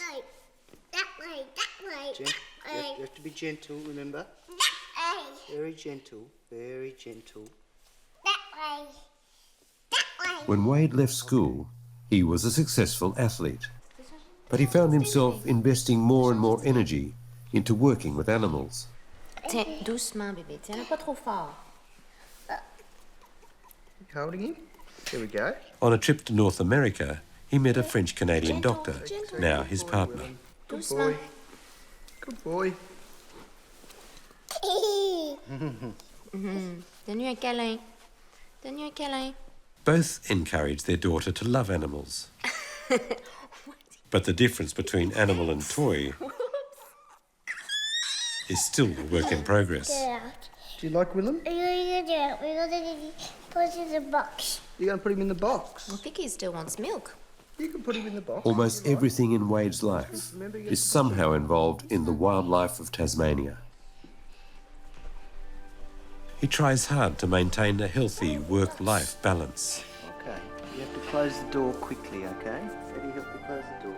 But if his daughter is going to take over the family business, she needs plenty of practice in putting wild animals in and out of enclosures. Bravo. Good girl, man.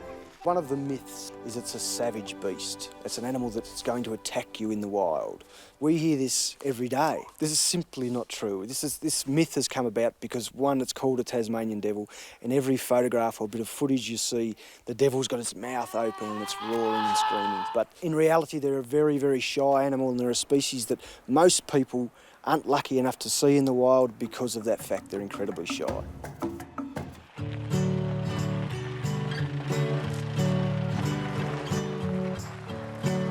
On his days off, Wade likes to get on the water.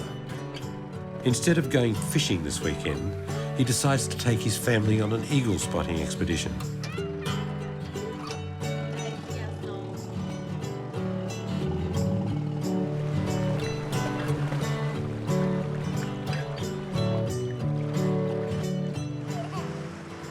pair of sea eagles that live just up here on the river. We see them pretty much daily. They come over and looking for food, obviously, so I'm just checking to see. Today, there's no sign of the sea eagles, but the family gets a reward. A wedgetail. Perhaps it's Icarus that has found her wings at last and is soaring the ragged ridges of this ancient remnant of Gondwana.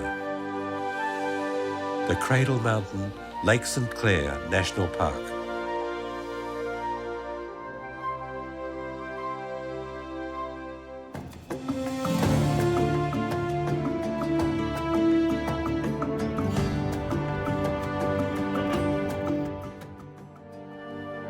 The Great Barrier Reef stretches along the northeast coast of Australia for almost 3,000 kilometres. It's the longest and most extensive coral reef system in the world. Next to it is a magnificent tropical rainforest extending all the way from the beach up to the mountain tops. Here in the Daintree National Park, established in 1981.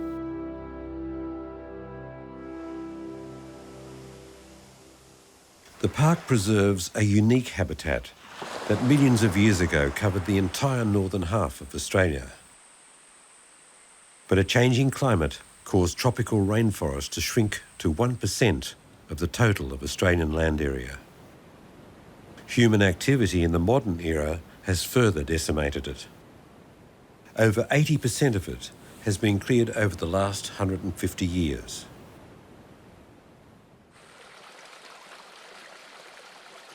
Many plants and animals from the early history of the continent now survive only in the Daintree National Park.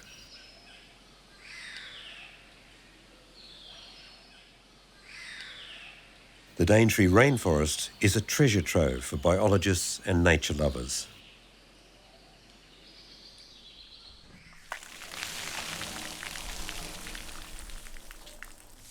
The heavy rainfall is a challenge for both people and machinery. Peter copy, radio check. Mechanic Andrew Thompson has his work cut out in this climate. Together with Peter Byrne of the University of Queensland, the two explore the rainforest in a whole new way. By crane.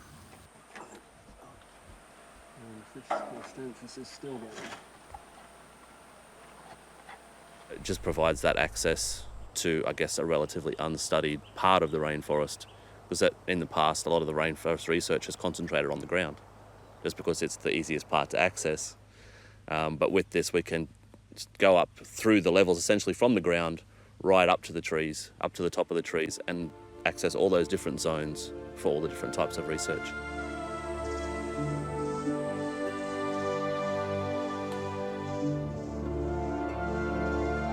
The crane gives access to a unique world that scientists have only recently been able to explore.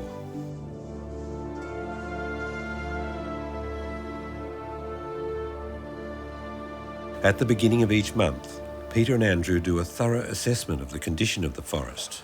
Early flower on one, and late fruit on one. Yep. And then the other one over there. The two researchers have numbered every tree in their 1 hectare study area and plotted them on a map. No. Oh, it's mostly finished now. So it's a little spin. The leaves of the canopy grow so dense that almost no light falls to the ground. On the other hand, the canopy provides shade for those plants that are sensitive to sunlight. Since there is no cooling off season in the tropics, plants can flower at any time. 1 metres, tree number 6057. Depending on conditions, however, some trees may only flower once every 5 years.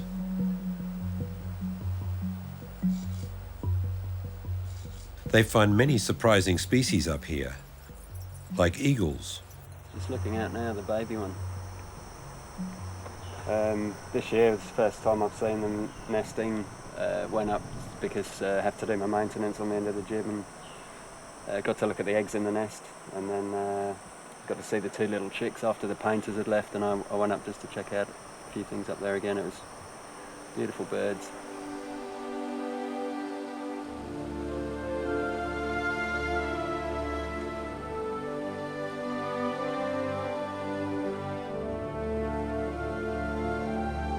True rainforest has an almost completely closed canopy.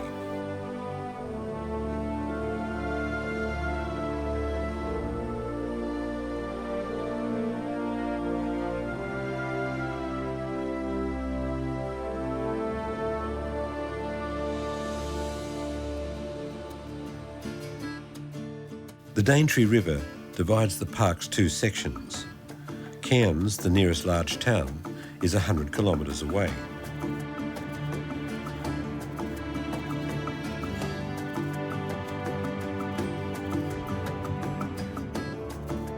Mangrove forests line the banks of the Daintree River Delta. Mangroves are vital to the entire reef ecosystem. Highly salt tolerant, they grow at the interface between land and sea, both on reef islands and on the coast. Once considered muddy wastelands, they are now recognised as vital to a healthy marine environment.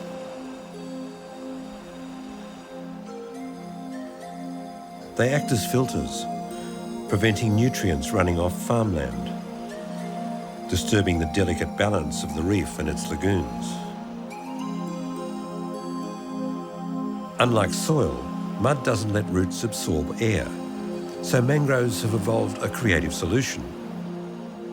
Their roots grow upwards and, like snorkels, allow the plants to breathe. These are trees that survive against all the odds.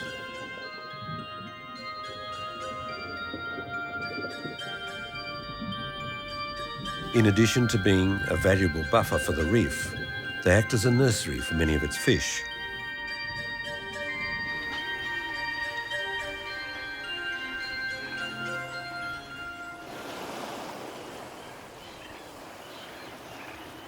Mangrove's dense branches also provide habitat for many birds.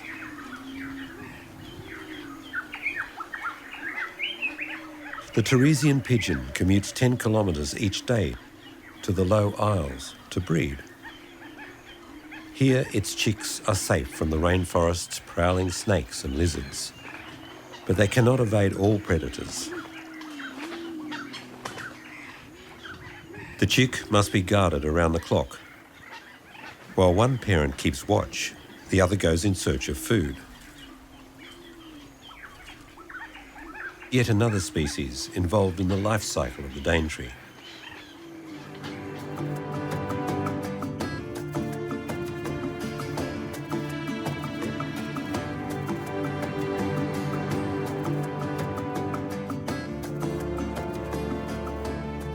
Prawn farms and luxury holiday resorts are pushing their way into the wet tropics. Local real estate developers describe their projects as improved rainforest. Both the national park and the river are named after Richard Daintree, a geologist who prospected here in the 19th century for deposits of gold and coal.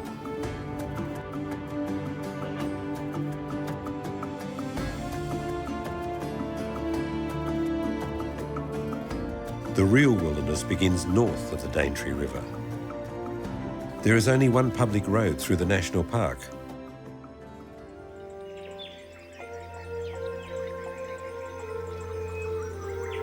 Covering more than 700 square kilometres, the park is a living link to the planet's distant past.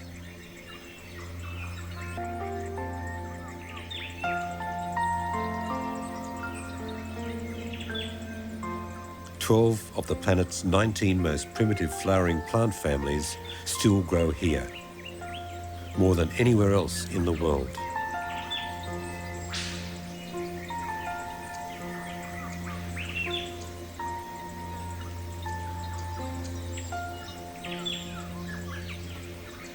The forest is also home to 30 different reptiles. The Boyd's forest dragon feeds on insects.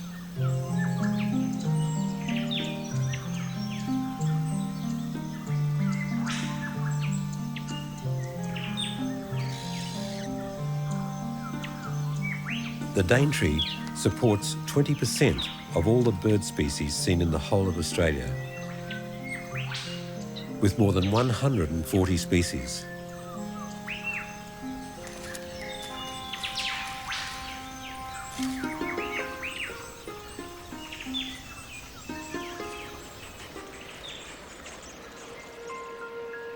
This tranquil environment is a popular nursery for a family of Rajah ducks. They seldom move from the water's edge, where they sieve the mud for worms.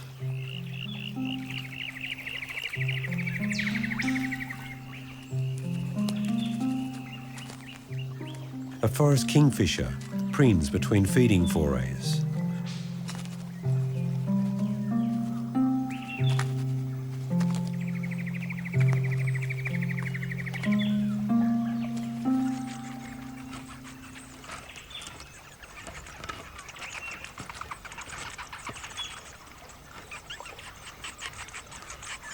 These spectacled flying foxes scramble among the understory, feasting on ripening cluster figs.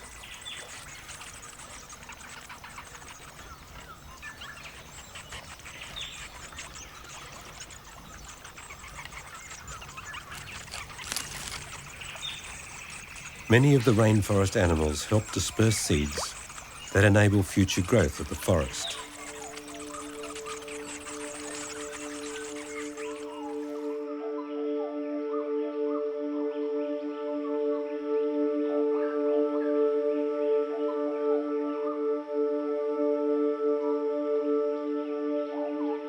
Biologists from all over the world come to explore this once inaccessible environment.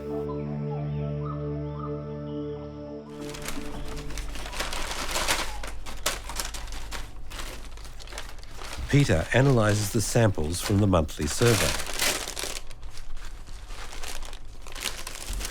The data is sent to the University of Cairns, which is part of an international rainforest research network.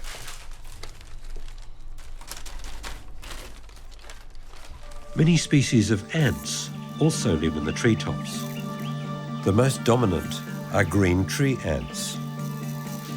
They construct nests of leaves bound together with silk, produced by their own larvae. They vigorously defend their colonies and will attack aggressively if disturbed. While the tree ants work cooperatively, spiders work alone.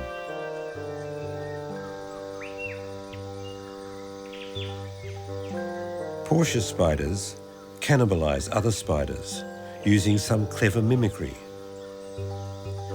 They pluck the strands of the web like a harp, imitating the distress signals of the prey of their intended victims, and wait for a gullible response. With 6 eyes that can scan 360 degrees, the Portia's vision is far superior to that of most other spiders.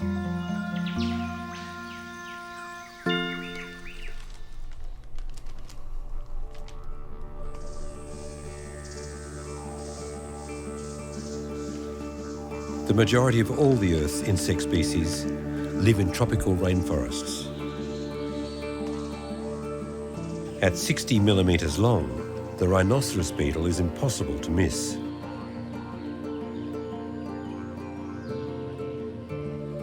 The males use their horns to push mating rivals off the branches.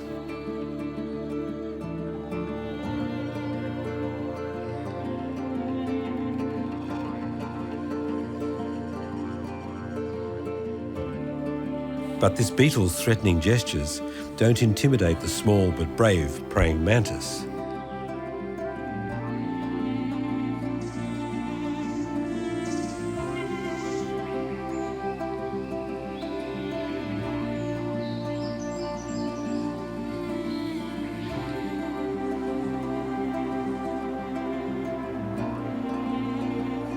It's believed there could be hundreds of so far undiscovered insect species living in the canopy.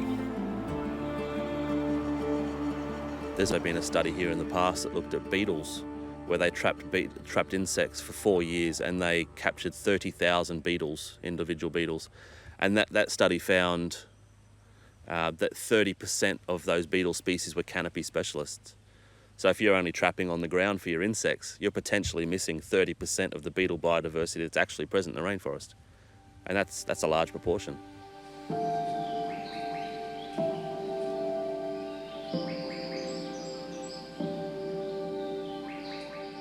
The floor of a healthy rainforest is almost bare.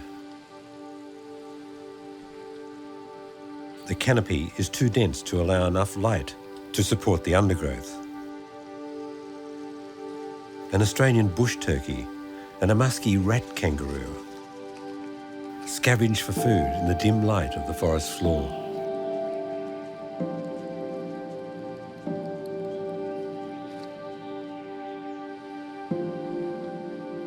The musky rat kangaroo is thought to be the original ancestor of all the kangaroo-like animals that populate Australia today.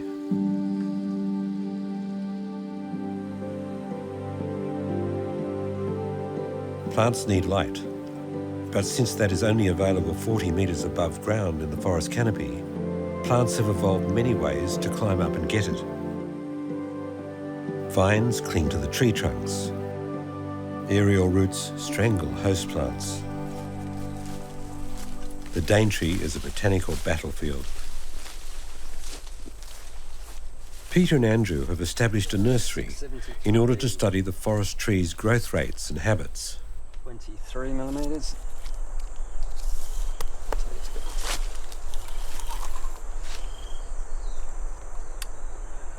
143 centimetres.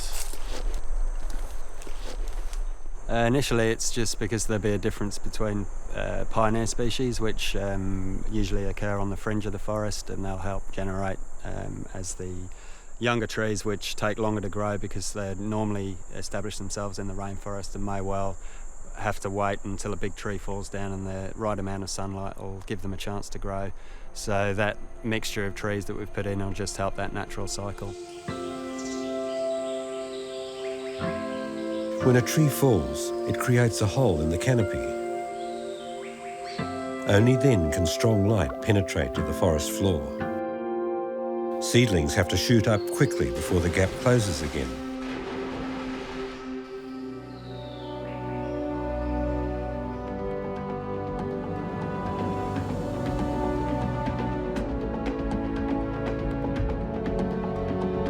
While it's cooler in the mountains, the coast can suffer from oppressive heat.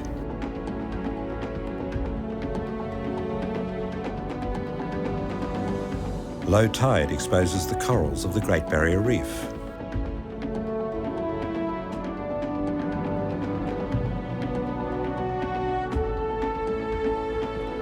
Mangrove trees perch on their aerial roots.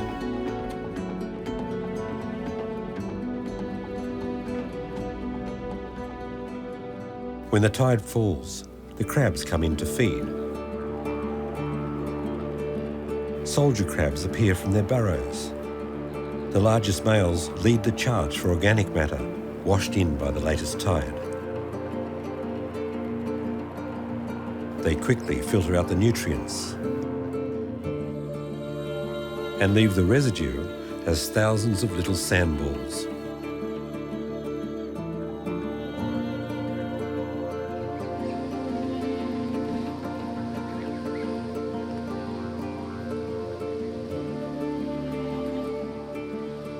It's rare to see a cassowary on the open beach like this.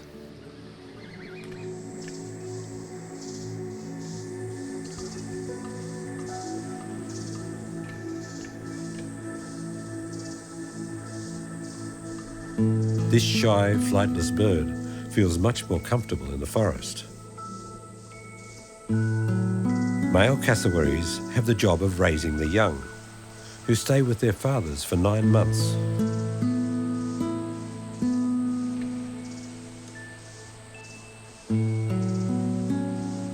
No one really knows the purpose of the cassowary's striking bony helmet. But But what is certain is the essential role this bird plays in the perpetuation of the rainforest. Cassowaries swallow large fruits whole, then later excrete the seeds.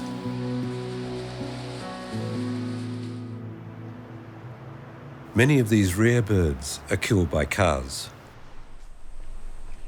Whether by roadkill or habitat destruction, cassowaries are in danger of extinction. Liz Galley settled on the South Daintree coast many years ago. She couldn't bear to sit idly by while so many cassowaries became casualties of driver carelessness. A jeweller by trade, Liz designed cassowary alert signs to warn motorists. When that did not seem to help, she came up with a better idea. Hello? Yes. The low pressure trough will bring showers and storms to northeasterly south. Her neighbours often find cassowaries in their gardens searching for food. Liz goes to photograph them and then identifies this specific bird and gives each one a name. The aim is to develop a personal bond between the birds and people. I have a project which has evolved more than it was planned because I do see cassowaries. I started photographing them and studying them, and so I saw the differences in all the birds. They're definitely all different. They're different personalities, and because you know them for as long as they establish a territory or a range that they forage in, then you know them and they know you. As long as there's no dogs or anything that's going to upset them, then you can coexist quite with respect. You can coexist really quite easily.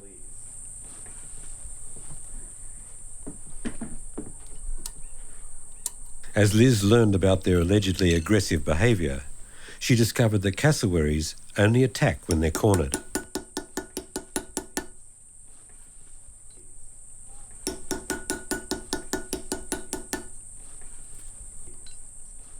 Liz posts details of all sightings on her cassowary website. Her philosophy is that the more people know about these vital birds, the more they will learn to identify with and appreciate them. You can easily identify the individual birds. When they're younger, it's a little bit more difficult. They take 4 years to get to be an adult, but there are markings on each bird which, even from a young chick, if you have a photograph of them close enough, you can see what bird it is. But as they get older, their wattles, these parts of the bird here, they become quite distinct and individual, and also their casque, it grows in a distinctive manner too. And there's quite a few other things that, if you can't identify it by those, there's other things which you can. Their beaks sometimes are misshapen. They've got different colour, pigment on their legs or something. And there's always something that'll tell you what bird it is.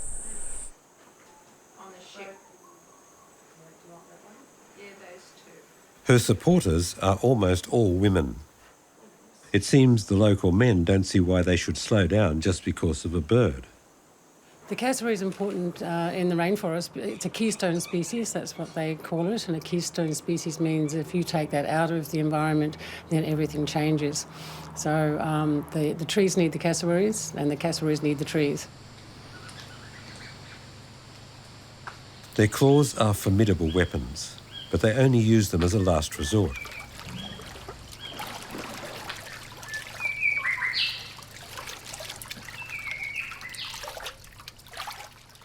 Liz calls them the jewels of the rainforest. The birds are an enormous part of the inspiration of living here. If they weren't here, there would be something missing. Something very big, something very strong, something very real about the place. And you can imagine the rainforest just wouldn't be the same. The Daintree National Park consists of two separate parts. One section is on the coast, and another surrounds the beautiful and dramatic Mossman Gorge.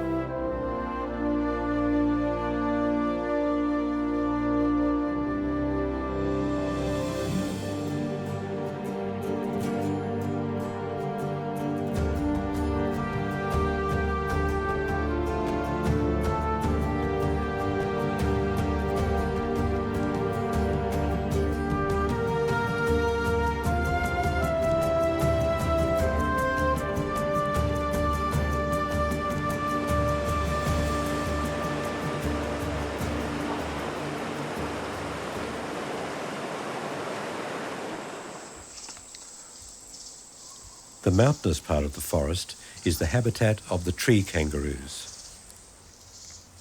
This curious species is found only in the northeastern part of Australia and New Guinea. Tree kangaroos are not skilled climbers. The theory is that they only took to the trees relatively recently.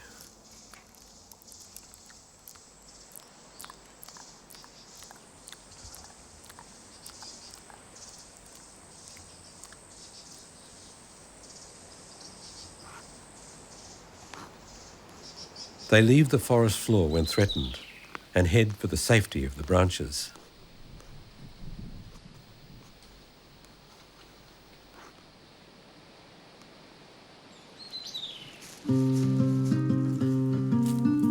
Margit Cianelli is the Mother Teresa of tree kangaroos.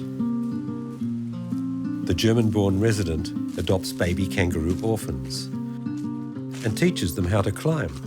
So, mein Kind, jetzt zeig uns mal, was du kannst. Komm, Haschau, musst erst wach werden. Oh, du Arme, guck mal, da haben wir jetzt doch unseren schönen Stamm. Da übst du jetzt ein bisschen. Da übst du jetzt. Schau. Also der Schwanz ist natürlich ungeheuer wichtig, weil das ist so eine Gegengewicht. Dann ist es auch wichtig, solche Sachen habe ich dann gern. Sie kann nämlich an meinem Arm schon bis zu 15 Sekunden nur an ihren Armen hängen. Länger. Jetzt. Ganz, ganz fein machst du das. Ganz fein. Ja, und jetzt? Was gibt es? Oh, Baumkängurus sind eindeutig nicht fürs Klettern geboren. Also wenn man das mit irgendwelchen Affen oder selbst Possums und so Tieren vergleicht. Also das ist, warum die wieder der Baumnauf sind, ist eigentlich schwer zu verstehen.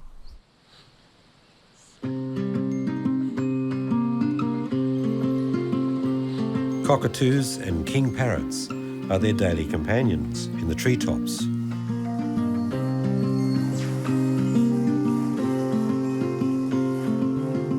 Margit was once a Stuttgart zookeeper. Now she lives here in the forest near the Daintree National Park.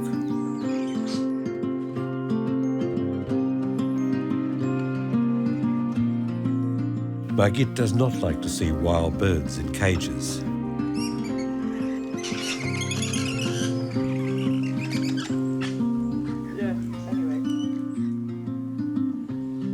Margit has a spacious house, and she likes to share it with the animals that she cares for.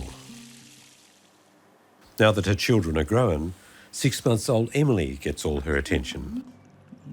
Margit cares for young animals whose parents are killed, often in road accidents. But despite her careful nurturing, the first tree kangaroo orphans soon died mysteriously.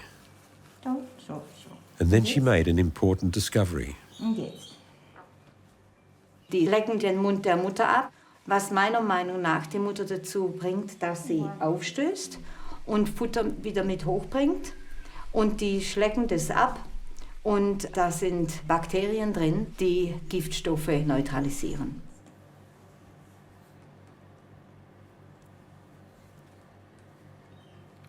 Ich schneide die dann auf und nehme den Mageninhalt da, wo die Speiseröhre im Magen geht. Dann nehme ich dann halbe Teelöffel weg und gebe ihnen das zu fressen. Stinkt natürlich mordsmäßig, da kriegen sie auch keinen Gute-Nacht-Kuss. Und ja. Now that she's older, Dorothy lives most of the time in a cage outside. Dorothy ist, seit ich die Emily habe, sehr aggressiv. Nicht nur der Emily gegenüber, sondern auch mir. Also wenn ein junges Weibchen mal 4-, 5-jährig ist, dann ist da ein Riesenkrach zwischen Mutter und Tochter. Und ich nehme an, dass das eben eine ähnliche Situation ist. Dass sie mich als ihre Mutter ansieht und da ich jetzt ein neues Kind habe, nabelt sie sich ab und ich möchte jetzt eigentlich einmal ausprobieren, ob sie mit dem Futter vielleicht sich friedlich stimmen lässt. Müssen wir doch unsere liebe Dorothy erstmal füttern und die mag dich doch nicht. Komm, jetzt, ups, hier geht's rein und da gehst du in den Beutel und der Beutel muss auch weg.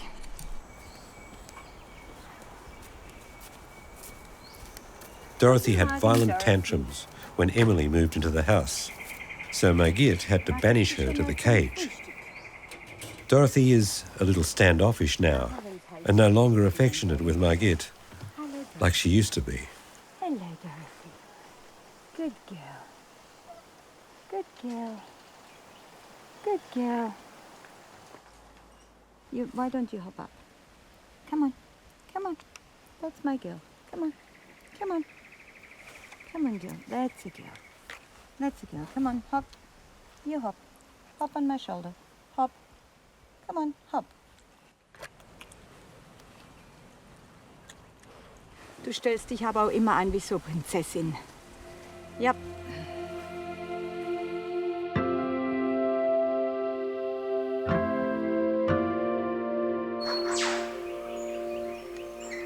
A grown-up foster child arrives early on Margit's doorstep.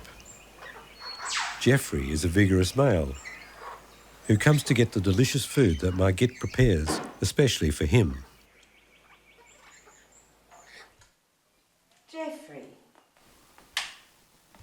Jeffrey. Ja, wer sitzt denn schon da, ganz ungeduldig? Komm. So ist brav. Halt dich fest. Hast du Hunger? The ritual is repeated twice a week, and Jeffrey gets a treat. Yes. Wow.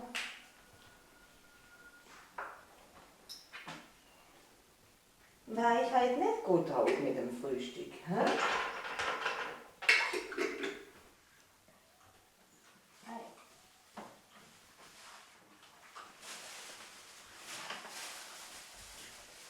Jeffrey, und wo warst du gestern? So, warst du überhaupt unterwegs? Das muss genügen. They mostly eat leaves and some fruits. Von allen Tieren, die ich großgezogen habe, und es waren wunderschöne Tiere dabei und so eine Vielfalt, viel Freude.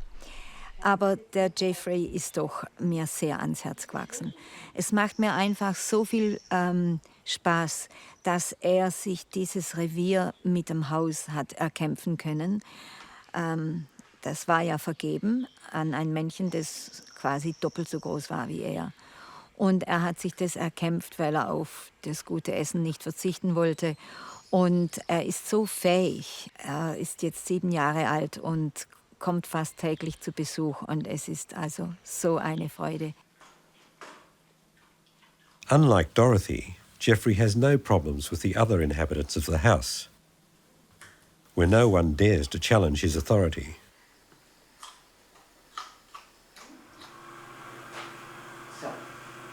Gehen wir wieder, okay? Jetzt hat sie auch lang.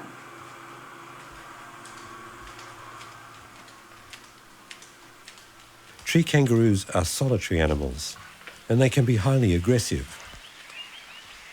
Turf wars amongst males are frequent and often fatal.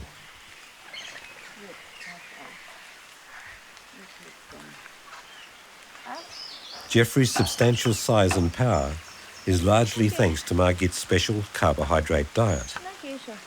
Yay. His bulk is a big asset in the daily struggle for survival.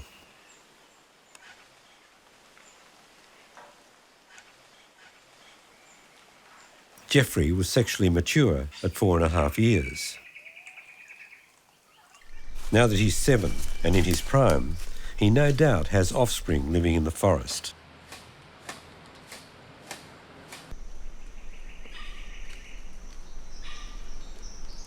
Female tree kangaroos have their first pregnancy at about 2 years. They have a year-round breeding season.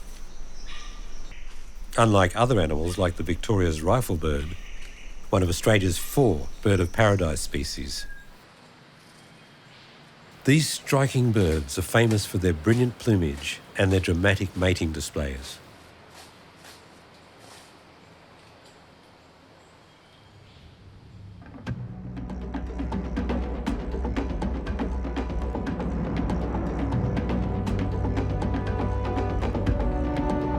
The Daintree National Park is venerated as a national relic of the ancient world.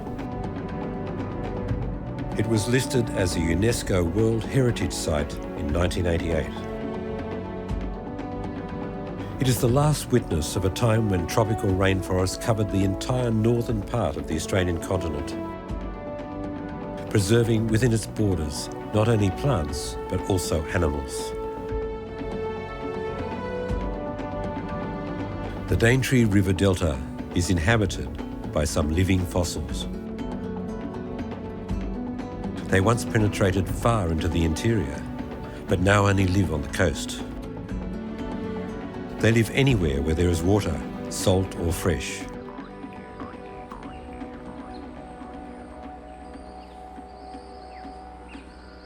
Saltwater crocodiles can grow up to 9 metres long. They are direct descendants of the dinosaurs. Crocodiles and feral pigs, however, have only recently shared a common living space.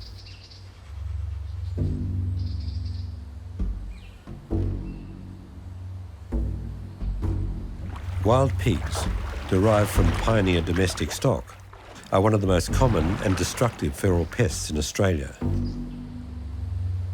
Saltwater crocodiles can go for weeks without eating, and when it's time to eat again, they have plenty of choice in these rich hunting grounds. Any creature that strays unawares into its watery territory is fair game. Then it strikes with incredible power and speed.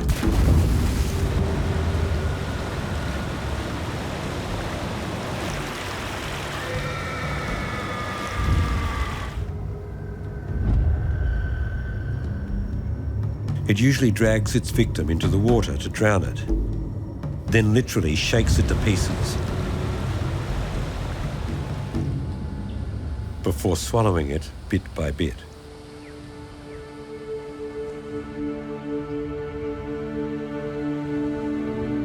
In the lowland forest parts of the Daintree Park, the humidity during the day often exceeds 90%. This builds up through the afternoon when the clouds gather over the forest. The moisture-laden air cools as it rises, causing rain.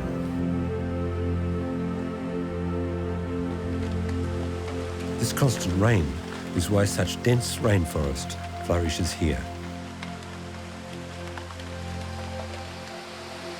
In a wet year, the Daintree can receive up to 8 metres of rainfall, especially in the summer rainy season. The water that does not seep into the soil evaporates again, forming more clouds, which release their moisture as more rain. This feedback loop gives the Daintree its distinctive wet tropical climate.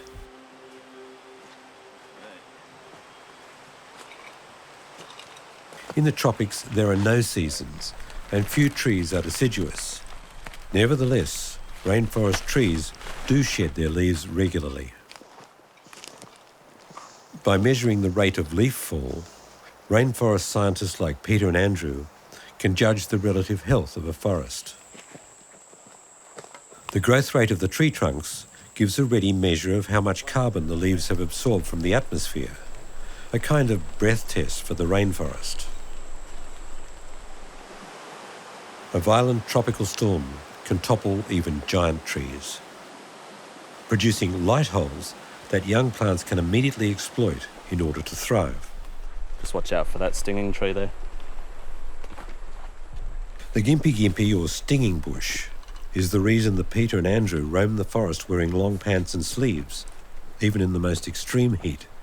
Well, this plant here is the gimpy stinger, or the stinging tree, and it essentially has lots of little hairs on its leaves that when you brush through it, it gets onto your skin and injects a bit of a venom, which it hurts a lot. It's essentially like a burn. And if you don't pull out those hairs by waxing, then it can actually refire for months afterwards. So it can be painful over and over again for months. So you actually have to wax the area and pull it out. So that's one of the ones that we definitely try and steer clear of.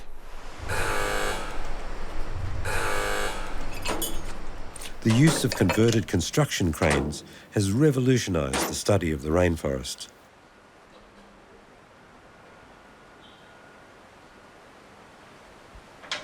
Recently retired by an urban developer, the crane can now be put to a more environmentally friendly use. And this innovation is now employed by forest scientists all over the tropical world. The rainforest canopy has been called the last biological frontier. 4.8. That's A. Spanish botanist Maria Torello Reventos is developing a new method of determining the age of a tree without damaging it. I want to develop a non-destructive method to estimate wood density of the trees, because nowadays you have to take a core of a tree, a sample, so you have to destroy the tree, and the method that we are trying to develop is an ultrasonic method. So yeah, that's the purpose of this research. Maria's innovation will help the future monitoring of rainforest biomass, which is the largest repository of stored CO2 on Earth. Maria has discovered that the density of the tree trunks is declining. The total amount of stored carbon is thus decreasing. It's not happy. Cool. 4.8, that's 3. That's 3? Okay. So we finish this 3. Peter Byrne confirms this sobering observation. We had a couple of dry years, so reasonably dry seasons and dry wet seasons, and the rainforest actually stressed and produced carbon dioxide. And that was the first time that's ever been recorded here. So that was quite a big event, because if those sorts of events happen in the future as a result of possible climate change, then the rainforest, instead of acting as a sink for carbon, so storing carbon, it might actually end up producing carbon dioxide, which is not a good thing. Andrew Thompson is responsible for the maintenance of the crane. Andrew was once a sculptor living in London. Now he enjoys life in the wilderness, growing his own food. It's a bit of fun, really, just anything to avoid having to go to the shops too often, but there aren't many veggies that you can successfully grow up here unless you're really onto it all the time. It's either too short a growing season or it's too wet. A few more flowers coming, these will redden up pretty soon. A couple of spring onion, the dill for risotto, stuff like that. It's fresh herbs are a good thing to do. They do go quite easy, a basil and mint and Vietnamese mints if you like stir fries. So yeah, and a few other friends have got different things in, so yeah, you can always swap a bit here, swap a bit there.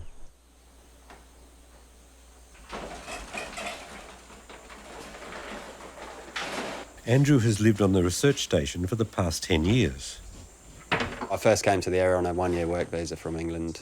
I had a friend who owns one of the restaurants locally, but he was living in Cairns at the time.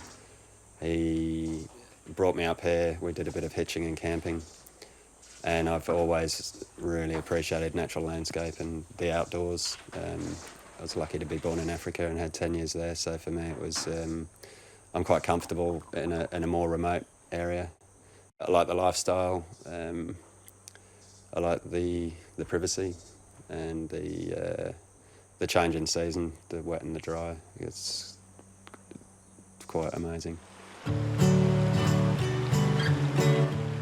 The beauty and isolation does have a price. Given the rough, wet terrain, a pickup truck is essential, even for small errands.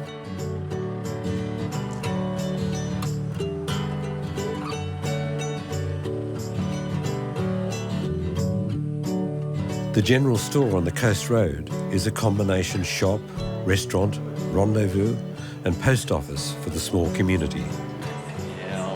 check the male while I'm here as well. One as well.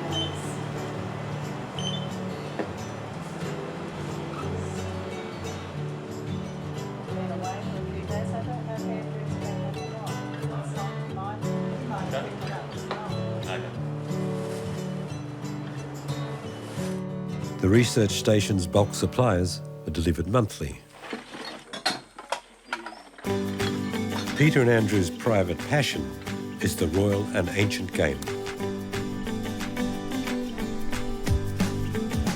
Every Tuesday is golf day. They have fashioned an informal course around the research station. The game is played with great seriousness and according to the local rules. And golfing success comes as much by luck as judgment. Club member Digby explains the philosophy. So it's a bit like taking golf back to its roots, where it used to be played in the rough ground between the beach and the inland. So you'd be playing in the rough and the dunes and the sand scrapes. But that's why it was called a links, because it was the link between the beach and the inland. So it's sort of taking golf back to how it used to be, before the manicurists got into it. A particular challenge of this course are the blind approaches, where trees completely obstruct lines of sight to the greens. We are allowed to have your eyes open. There are, 4 holes where you can't see the green from the tee. But that's okay, you know where it is. Everyone loves a challenge.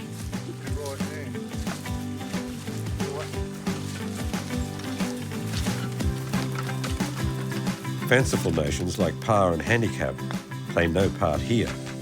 That's what you call a shit shot.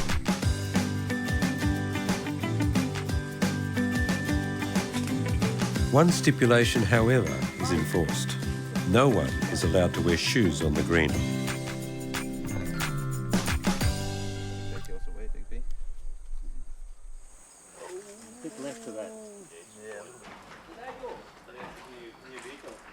When it gets too dark for golf, the players move inside for a table tennis tournament.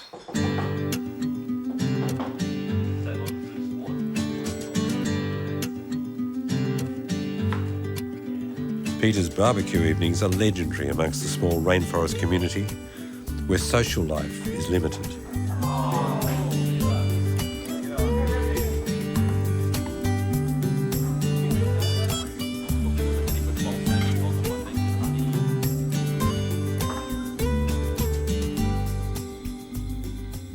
Most of the animals in the Daintree rainforest are nocturnal, so as to avoid the intense heat of the day. The shy paddymillen keeps a wary eye out for predators. Sugar gliders gather to eat the sweet eucalyptus tree sap.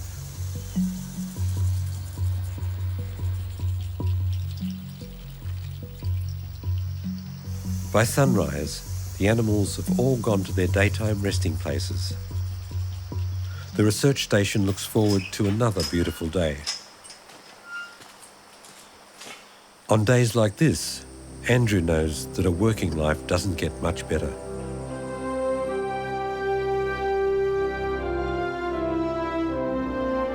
There is nothing more magical than a sunrise over the Daintree National Park. 1/5 of all bird species and more than 1/3 of mammal species on the continent live in this one small patch of Australia. Every March, off the West Australian coast, mysterious visitors arrive. The biggest fish in the sea, the whale shark. Suddenly, the giant animals appear as if from nowhere. A short time later, they disappear back into the ocean depths. Mark Meakin has set himself the goal of exploring the life cycle of this enigmatic creature. Every autumn for the past 10 years, Mark and his marine biology team have come here to Ningaloo Reef. They've established their research station in an old shearing shed. I've been working on whale sharks since about 2001. Now every year here at Ningaloo, whale sharks turn up from March through to June. We don't really know why that happens. We don't really know where they come from, and we don't know where they go to. And those are the key research questions we're trying to find out. A key event in the life cycle of the coral happens after the full moon in March. Only once or twice in a season, when the sea temperature is a warm 27 degrees, will the coral polyps release their sperm and eggs, and the whale sharks enjoy the coral spawn. This 260-kilometre reef is now a dedicated marine reserve.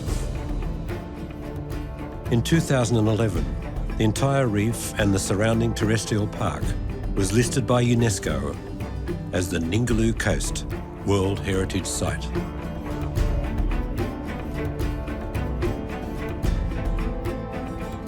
Ningaloo Marine Park is extremely close to the mainland coast. The shallow continental shelf on which the reef sits drops sharply into the deep ocean trench just a few kilometres to the west.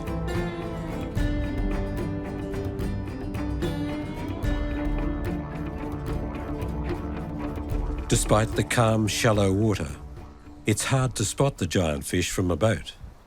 The team needs an aircraft. Hey, g'day Rolo. It's Mark Meakin here, Ningaloo Station, mate. Yeah, we've got a good day. Can you put the plane up for us, mate? Yeah, excellent. Overhead at Ningaloo Station at about 11 o'clock. Cool, mate. Fantastic. See you then. Ciao. Mark has put together a dedicated team to study the life cycle of the whale shark.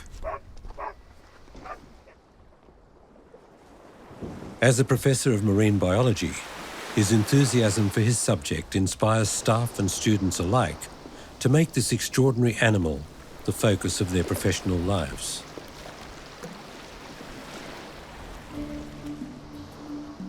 With 3D cameras and specialised data collecting devices, the crew goes out to the reef every day.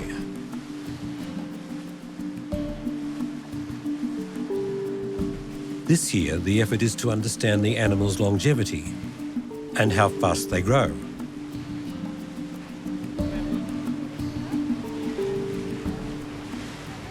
This is a 3D camera system. Inside each of these housings, there's a digital video.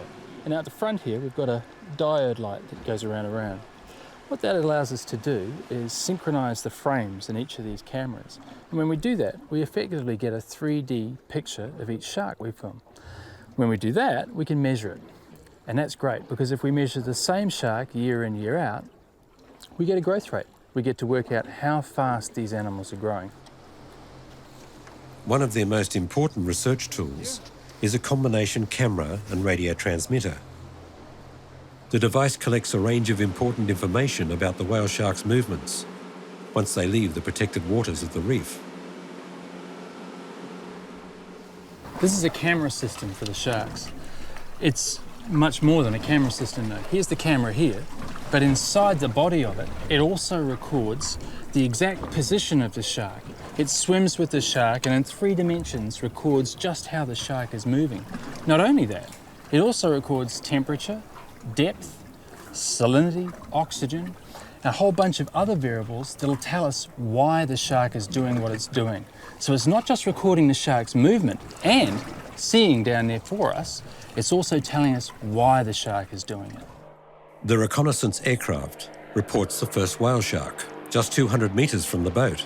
Roger that, Jackie. You've got a whale shark at 10 o'clock at 200 metres, yeah? Mark, we've got a whale shark. 200 metres, 10 o'clock. The aircraft will try and keep track of it. Have you got it in sight still, Terry? Yeah, it's still there on the surface at 8 o'clock. Still at 10 metres. Terry, can you run us up on that? It's around at our 8 o'clock. Go, go, go.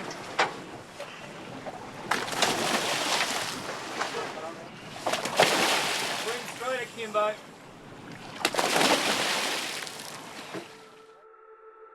Ningaloo Reef is a highly complex ecosystem that plays a key role in the life of whale sharks.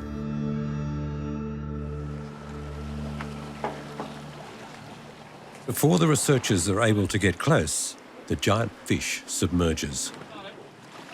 She's got it! Great, we'll have another try. Okay.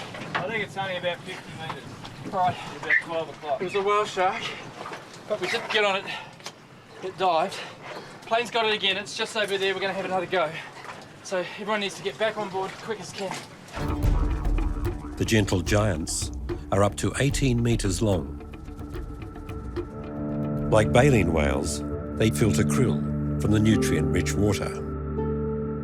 Mark and his team have spent a decade investigating the largely unknown life of the world's largest species of shark. Why do they come every autumn to Ningaloo Reef? And where do they spend the rest of the year? After many attempts, the marine biologists finally succeed in getting close to a shark.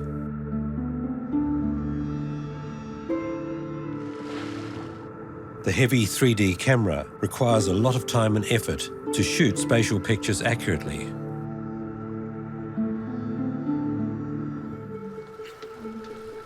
Mark will attempt to attach the camera tracking device to an insensitive fat layer near the dorsal fin. The device eventually detaches from the animal's skin and floats to the surface. And if all goes well, it will record images of its life.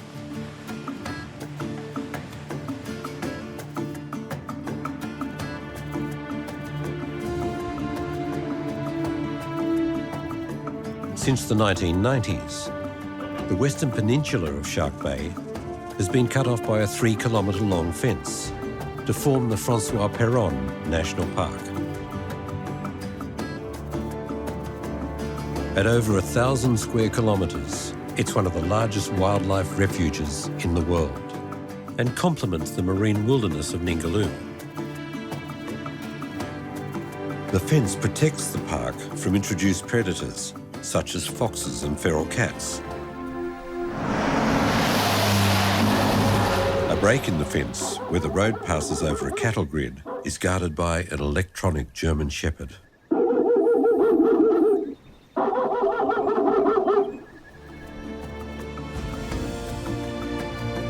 There's a battle going on to save native animals that have almost been completely wiped out by feral predators. It's called the Eden Project. Nicole Godfrey has spent the past 12 years tending to these rare marsupials, some of the last survivors of their species. Nicole nurtures these endangered banded hair wallabies that can only survive in the sanctuary of the park. We've tried reintroducing them here on Perron Peninsula, inside the fence, but they're very, very predator sensitive. The reintroductions failed. Hair wallabies are the last surviving subfamily of the short-nosed wallabies. Until the arrival of the Europeans, they occupied the whole western part of the continent. The animals were breeding successfully when we released them, which meant that the vegetation had recovered enough for them to be able to do so.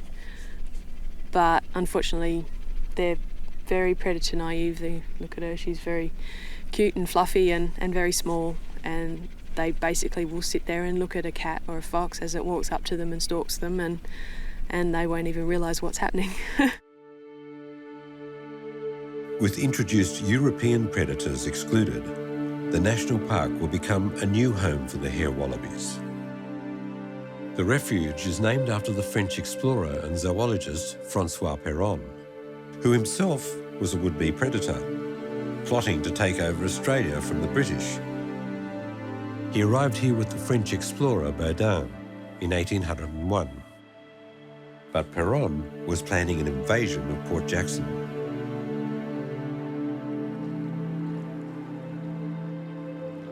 Aborigines have lived here for around 30,000 years and have retained their language. Although the animals they hunted for food are nearly all gone.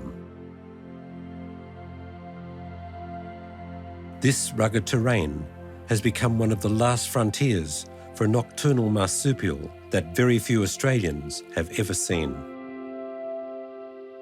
To most, the bilby is more of a myth than a reality, since there are so few specimens left in the wild. To try and change public perception about the bilby, Easter bilbies are promoted as a substitute for chocolate Easter bunnies.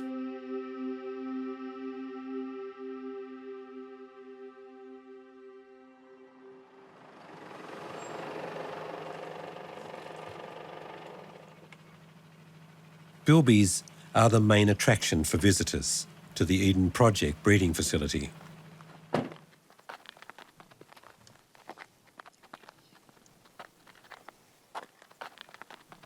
To satisfy their curiosity, Nicole needs a willing accomplice. The star of the show is Lily. Nicole thinks her own personality has completely changed during the 12 years she's been trying to marry off the bilbies. Actually, I'm a bilby pimp, really. Exactly. Lily's our stunt bilby. She gets to meet the children at school holiday presentations and at schools, and we get the odd visitor and everything. She comes out to show everyone what a bilby looks like.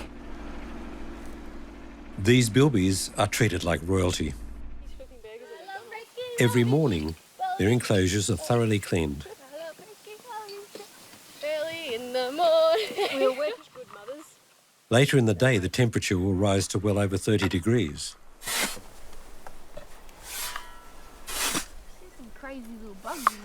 This nutrient-depleted soil contains iron oxide, so the red colour is actually rust. With an average of 9 hours daily sunshine and a mere 18 centimetres of rain per year, only desert-hardened plants, such as the widespread mulga acacia, are able to tolerate this harsh environment.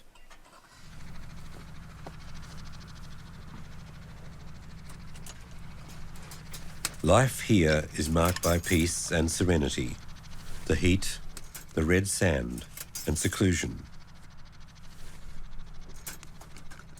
Laura once moved down to the state capital, Perth. But after a month, she was back in Shark Bay. Mine, please. Like the animals, she decided she prefers the quiet life.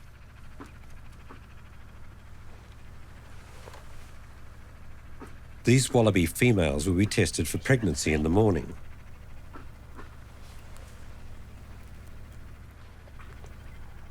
This is Monty that was hand raised. But we'll hang on to her for a while because she's good breeding stock. Here he comes now.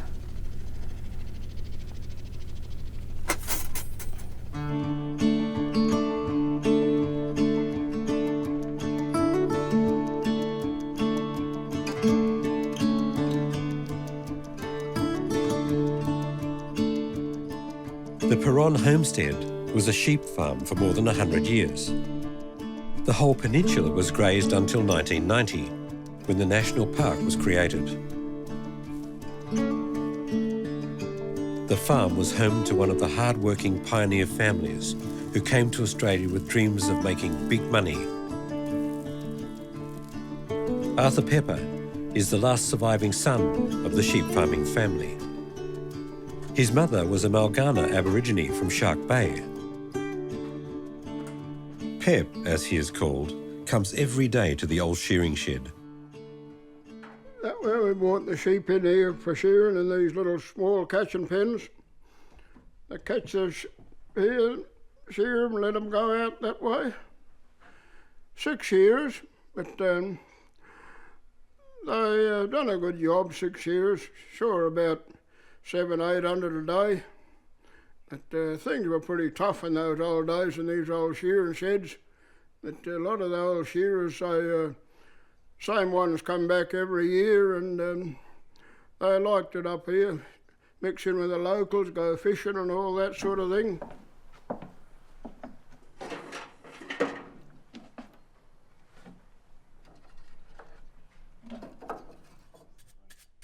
Twice every year, the sheep shearing was the big event. That little machine, much the same as cut your hair. Go on here. That little machine goes on there. There's a couple of bits missing off that little machine, but that's the type of one we used to do the shearing with. Then the sheep was finished, you throw him out in that little pen there, then let him go. A good shear average 140, 50, some do 200 of course, but average shear about 130 or 40, whatever. Some more than others, some 200 or a bit over, whatever. But, we saw 15 or 20,000 sheep. It'd take them about three or 4 weeks to shear that many. Looking at about 800, 800 a day. With the farm abandoned, the house has now become a museum of European pioneer life.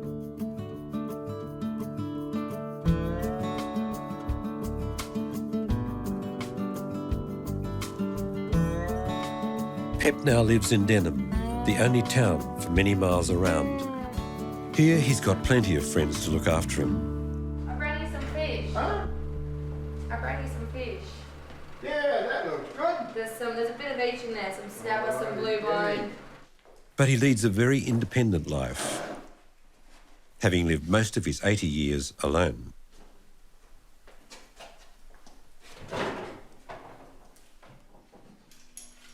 Pep fondly remembers the good old days when friendship was of a more fundamental kind, when all you needed to survive in Outback Australia were some basic instincts and a rabbit trap.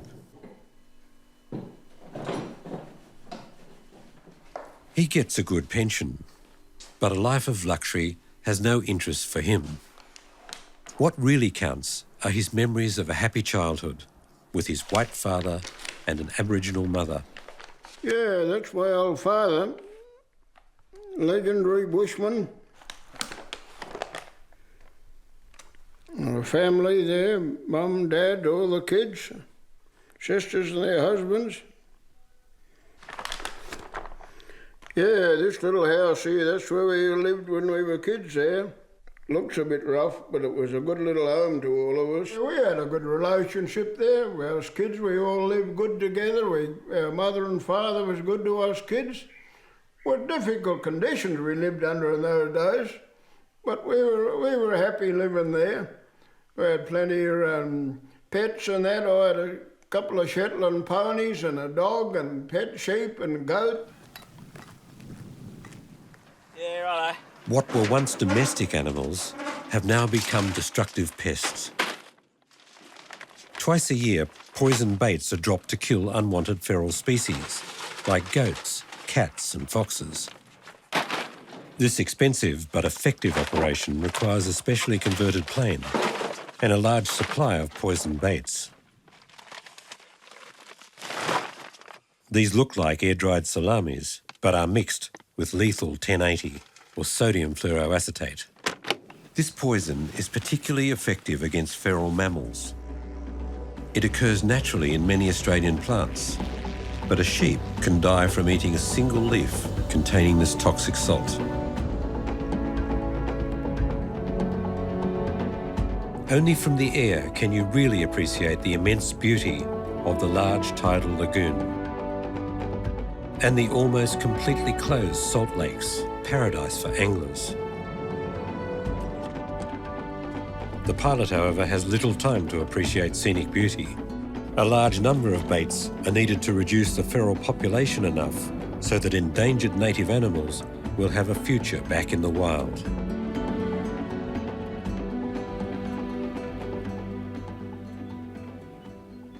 It's morning, and Nicole checks for pregnant females. The two hare wallabies retreated into the cage traps. Come on, miss. Come on. They prefer to give birth in seclusion. Not going to cooperate, are you?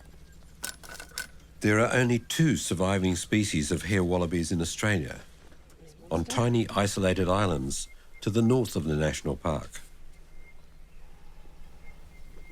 More offspring are urgently required. This female has been behaving for some time as if she was pregnant. In her pouch is a tiny, naked, blind baby. Medicine? Hmm? You should be looking fabulous again. Should be looking like a supermodel.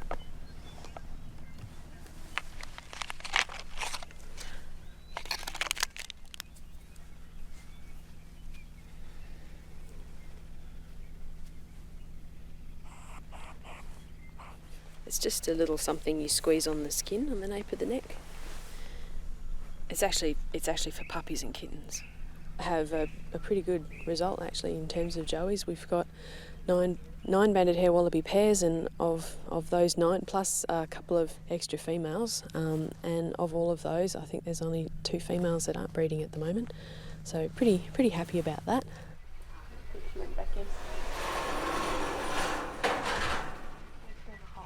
Then it's the bilby's turn. It's bedtime for the nocturnal animals. They snuggle up into their daytime roost.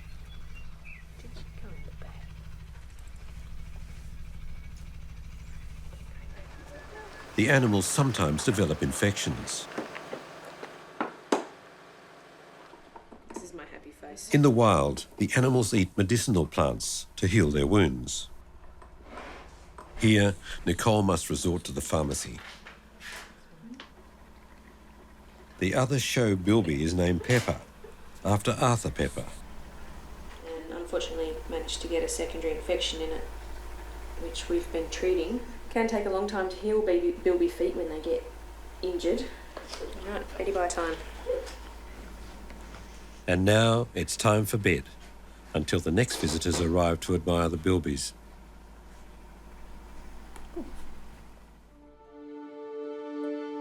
Shark Bay, enclosed by 2 elongated peninsulas, is visible from space.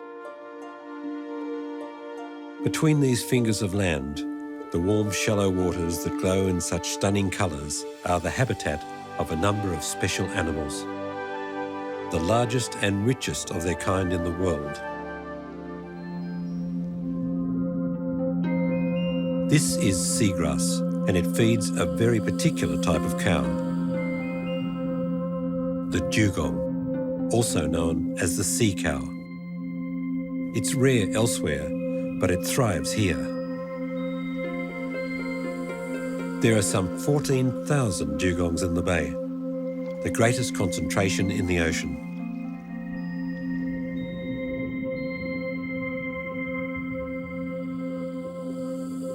The key to the dugong success is the lushness and sheer variety of the seagrasses.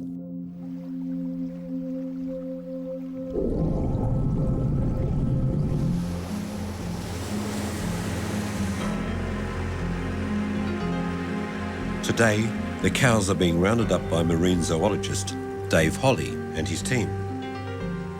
Dave's mission is to locate and protect prime dugong habitat.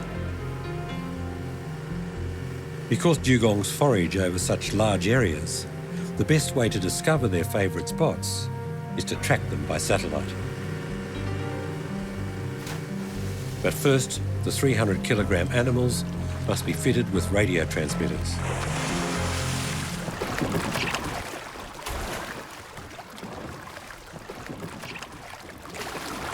Certainly it's very stressful for the animal, and that's something that, you know, I'm concerned with all the time. But we have a team that's good at it now. The whole procedure takes under 15 minutes, so you can't really get better than that.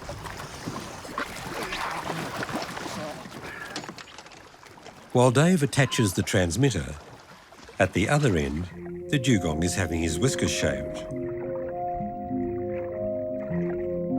The hairs provide DNA samples, revealing who is breeding and with whom. It's no easy task, especially when a venomous sea snake joins the party.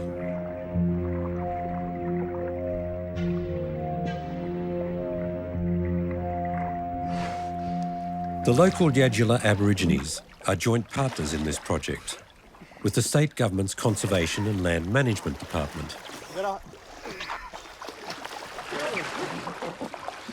Okay. All right. Ready. The tag transmits a signal to satellites, and that satellite then relays that information back to a base station, and I can access that on the World Wide Web.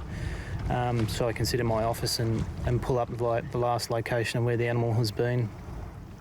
It does look a bit cumbersome, but the tag's neutrally buoyant. I've tried swimming with the tag and it's almost virtually unnoticeable. The dugong will wear the tag for about 6 weeks, an unwitting participant in the internet revolution, but helping scientists to ensure the future of the world's dugong population.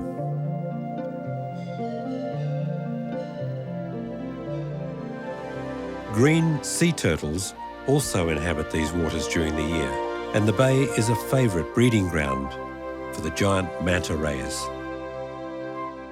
Despite their imposing size, manta rays are harmless filter feeders. With a wingspan reaching 5 metres, they cruise the shallows.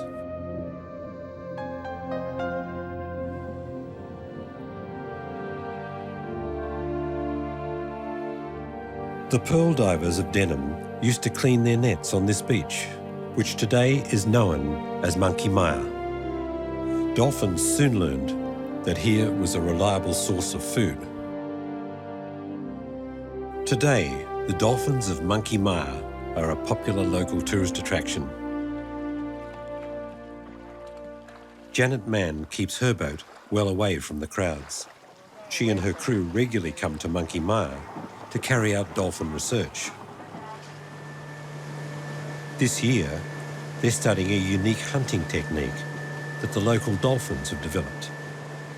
Today we'd like to find some of the tool-using dolphins, the spongers, who wear these basket sponges on their beak, and they use these to ferret prey out of the seafloor, and we're really interested in what they're up to because they are the only tool-using dolphins in the world. Janet is an American scientist who's been coming here every winter for 25 years. Yeah. He is going a little crazy. She lost her baby last year. She's doing a weed rub now. She's pregnant again. We don't really have a relationship with the dolphins in the sense that we know a lot about them, but they don't reciprocate. We're interested in their lives and they're not interested in ours, so I can't say I have any kind of relationship with them. But some of them I'm sort of more interested in others just because they're interesting animals. They do funny things. An American scientist discovered the unusual dolphin population at Monkey Mire in 1982. Since then, an enthusiastic group of students comes on an idyllic working holiday every year to assist with the research. Like humans and primates, dolphins mature very slowly. The size of their brains is enormous, which no doubt accounts for the most complex social behaviour of any marine mammal. This is the main focus of Janet's study. This cabin has been the base for the dolphin research operation for the past 30 years. Janet holds doctorates in psychology for both humans and animals. And almost no one has published more on bottlenose dolphins than she has. When I first started this research, I just wanted to know what was going on with dolphin life. And even though I know a lot, I still have so much more to learn. So I always feel like I could do this for the rest of my life and I would know more, but I would never know what is inside a dolphin's brain. And I can't pretend to know. So I do have a lot of respect for the animals, but I respect all wildlife. I just feel privileged that they're allowing me to see what I can see.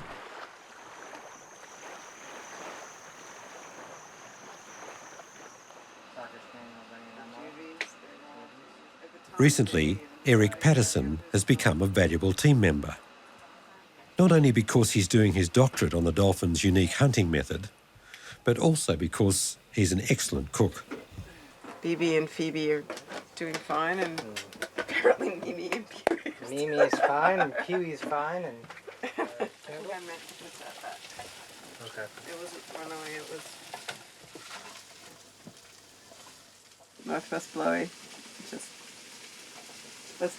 just took off right for her, and I was landing the boat, and I was just yelling, "Get out of the water, get out of the water, get out of the water." And she was just standing there. She's about a 14-year-old girl. She didn't know what was going on. And I said, "You," she looked at me. I said, "Yes, you, get out of the water now." And she just jumped back out of the water. And the blowfish beached itself, going after her, like landed right at her feet with its jaws going like this, like this. And her dad came up and ran down.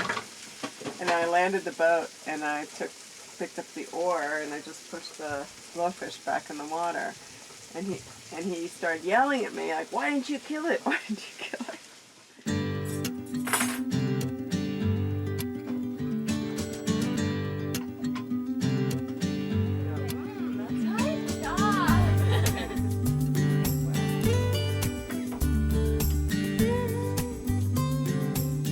Even a dedicated marine biologist has some time for things other than fish. With its sun, beach and dolphins, Monkey Mia is a perfect holiday destination. Few people enjoying this natural wonderland are aware of the globally recognised research operation, where marine mammals and marine researchers meet.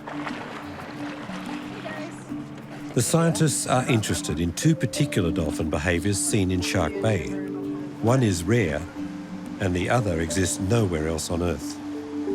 Strand feeding is a very unusual feeding technique. A pod circles a school of fish and moves them close to the shore.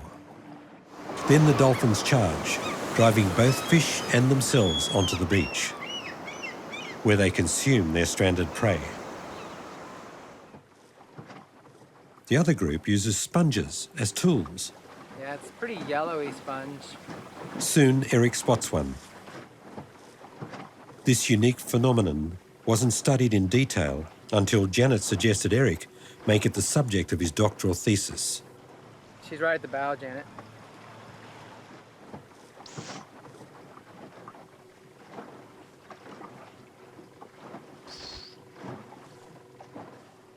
It's female bias. We have 7 male spongers, but we've had about 48 approximately female spongers. And the female spongers that do it are interesting because most of the sons of spongers do not become spongers, but virtually all of the daughters of spongers become spongers. So it seems to be transmitted vertically, but primarily through the female line, so mother to daughter to granddaughter.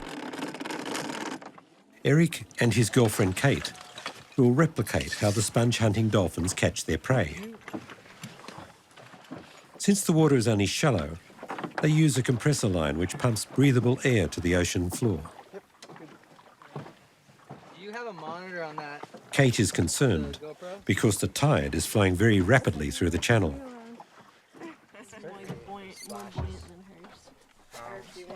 It seems to be pretty strong. We're anchored, but it's going to be kind of a drift dive that we're floating along because the current's so strong.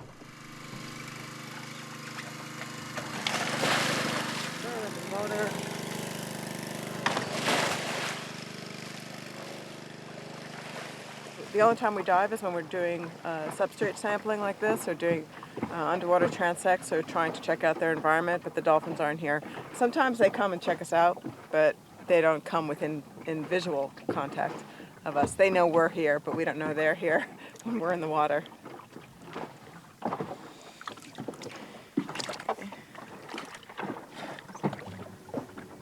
With Janet monitoring the flow rate of the ebbing tide, Eric and Kate mimic the snout of a bottlenose dolphin as it uses a sponge to churn the loose sand.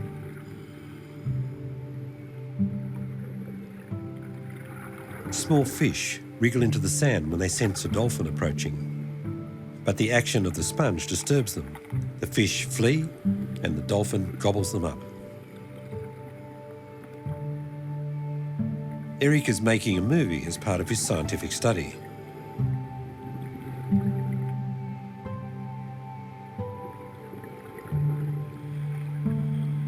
Finally, he collects a sample of the sand to learn about the habitat of the dolphin's prey.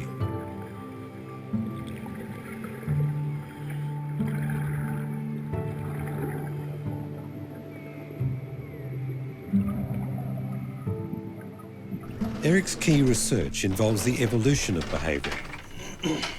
He wants to know if this form of hunting becomes commonplace, will more families of dolphins imitate this behaviour, or will they split from the sponge hunters?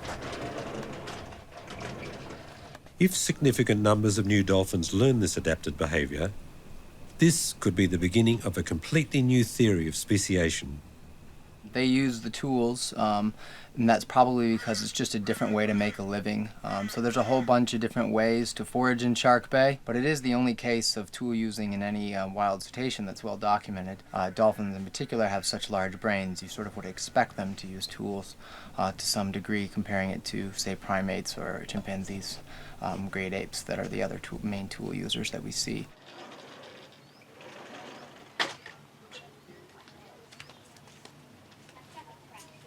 Eric has discovered a particular coarse quality of the sand in areas the sponge hunting dolphins favour. His work has revealed how the dolphins find their food.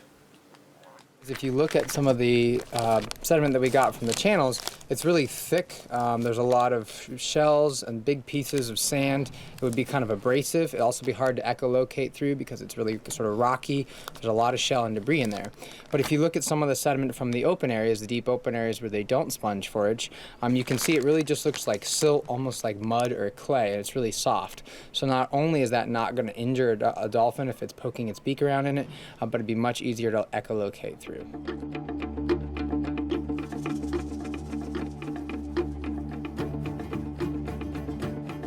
For millions of years, the sand has blown from the east over the rust-red rock bottom. Shark Bay displays one of the most incredibly vivid colours on the entire continent of Australia. The warm, enclosed bay is much saltier than the ocean, the reason for another of its wonders. They look like rocks, but actually they're a form of bacteria. Hamlin Pool is a 3.5 billion year step back to the dawn of life on Earth.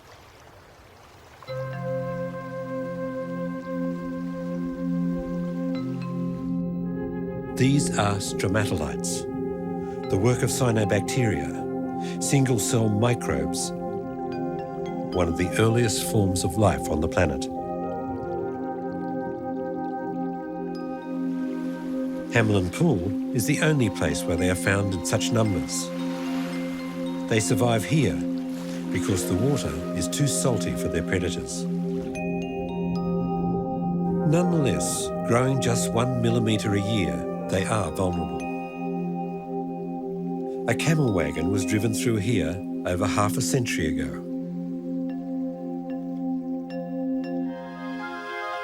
In this astonishing place, it comes as no surprise to find a beach made entirely of seashells. They come from a small mollusk, the cardiid cockle. Like stromatolites, its predators can't bear the salinity, so the cockle thrives.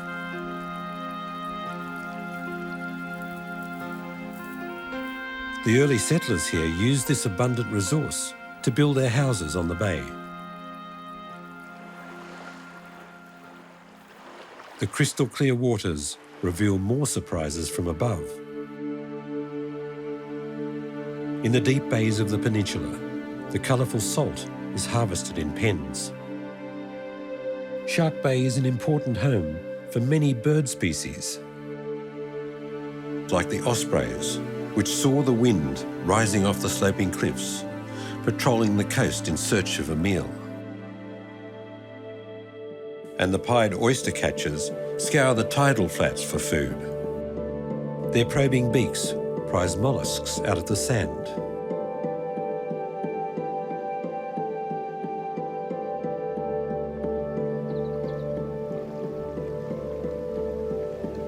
The ruddy turnstone, a migratory bird, rests here on its 10,000 kilometre return flight to Siberia. True to its name, it unearths marine creatures by overturning stones with its bill.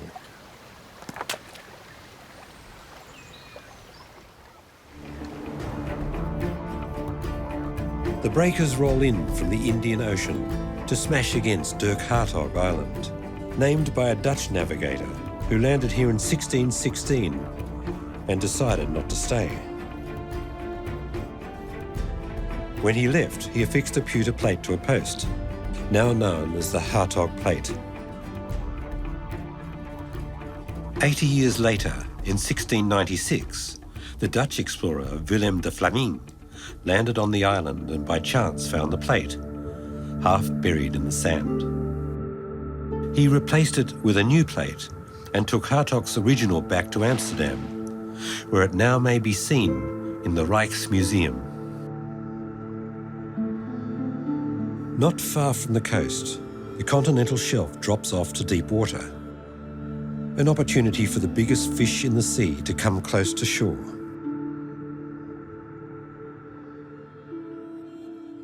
In spite of many failures, Mark Meakin comes back year after year.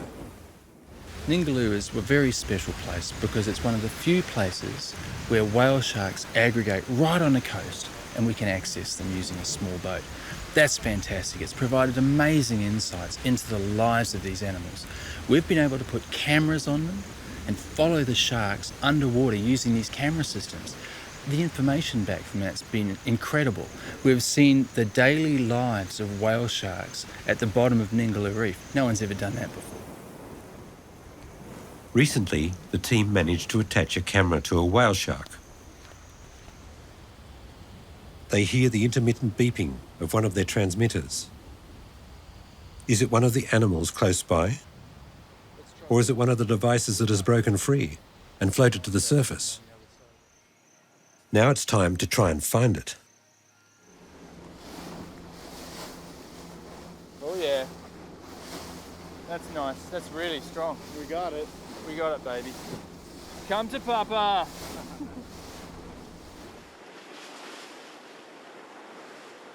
Oh. Yeah. Yeah, right ahead. Yeah, you got it. Directly ahead. Yeah, I think so. I think so too. We think so. It might have been a white cap. The device collects a range of important information about the whale shark's movements. All right, got it. Yay! Success. That was hard fought. You didn't steal that home off that little fish. You got a little fish to go along with it too. The data is immediately analysed in the shearing shed laboratory. The bottom's barely moving there, see? And it's hard to know though because he may be a fair way up off the bottom. Oh, they're going then! Bye-bye, baitfish. So we see here the trevally have just started to devour the baitfish. They chase them all over the body of the shark. And the shark clearly doesn't like the attention of those things, them hitting the sides of its skin. And it's heading straight up to the surface. Here you can see the sun coming into view. So it's heading directly up for the surface. Now it's stopped, slowed down, and it's sinking backwards. And we can see the camera dragging along the skin of the shark. So you can see what's happened to the baitfish. We have somewhat less than we started with. Now the whale shark's relaxing, it's starting to come back into a more normal posture, and the trevally are back.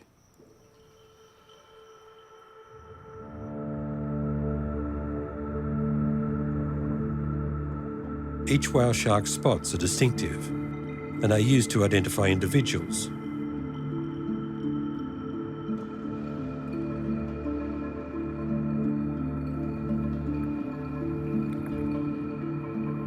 Some animals are very docile. Mark is feeling for small crabs that attach themselves to the shark's mouth. Since these are a great irritant, the shark seems to enjoy his attention, like some sort of cleaner fish. It's forbidden to dive with whale sharks using scuba tanks. Mark reaches the limit of his breathing capacity. Such cooperative behaviour astonishes even the most experienced of marine biologists. Well, that was pretty amazing. Not just for the fact I actually got a copepod, but the reaction of the shark when I did it. I picked the copepod off and I don't know, for whatever reason, I just actually rubbed the shark's lips and it liked it.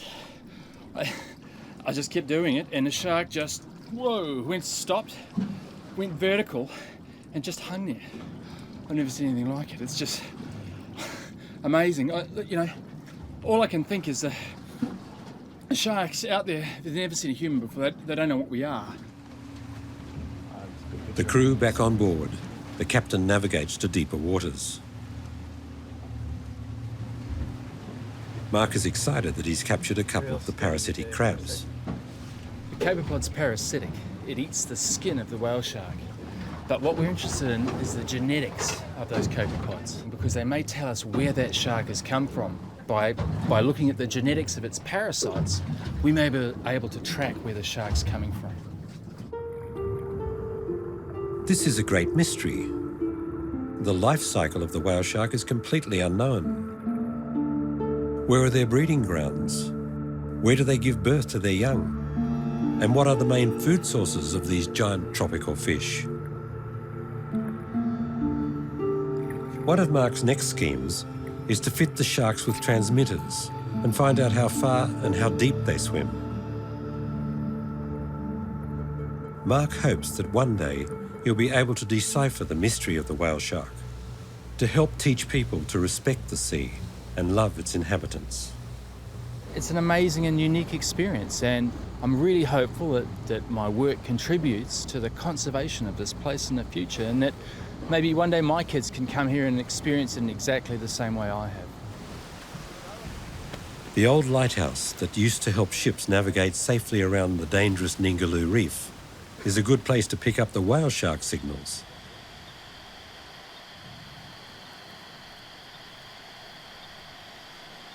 If all goes well, this one will send back information for months about the depths of the ocean, a mysterious world that there is still so much to learn about.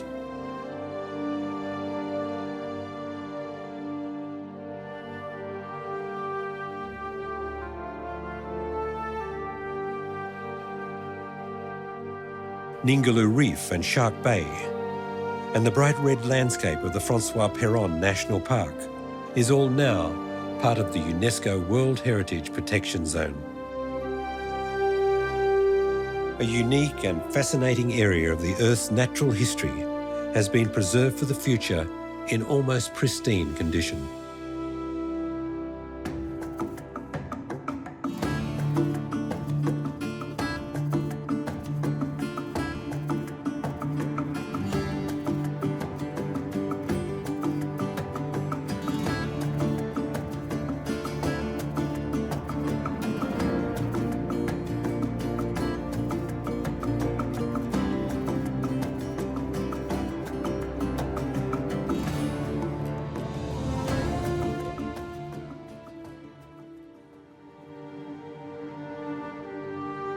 The red heart of Australia, the legendary Outback. This sunburnt country reveals little of the verdant green rainforest that covered it 90 million years ago, when it was part of the supercontinent Gondwana.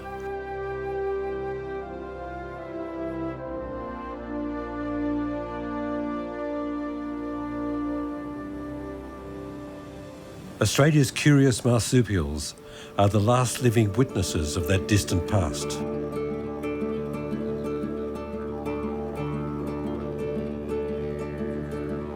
Why did they thrive here in such numbers and nowhere else?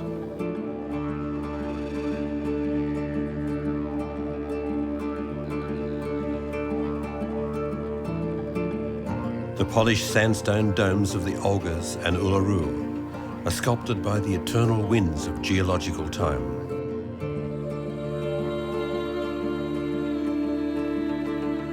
This site, sacred to the Aboriginals, is guarded by one of the world's largest eagles, the wedgetail.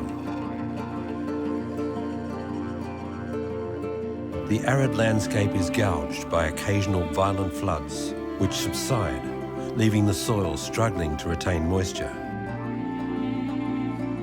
Spinifex grass is a great moisture miser.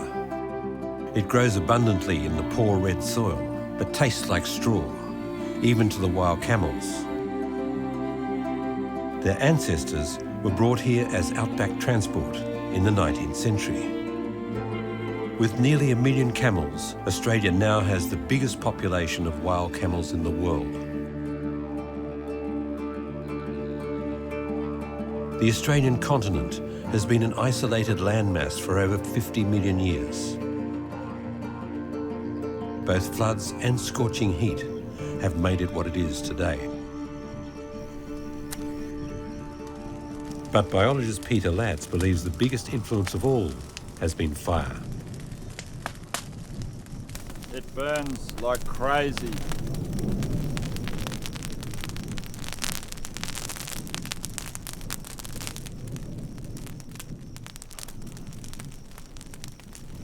And the heat of the flames is going to push me off the side of the rock and I'm going to fall over.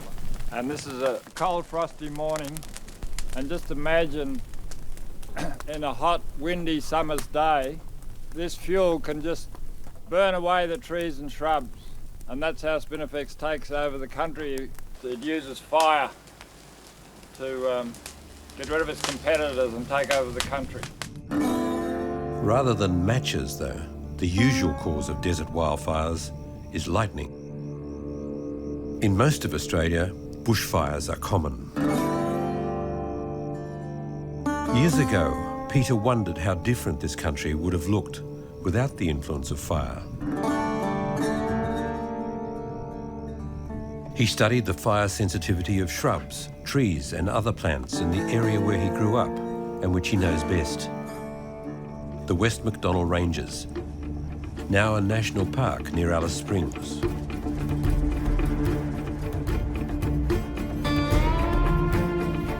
The parallel ridges of the West MacDonnells form a jagged spine from west to east through the otherwise flat landscape.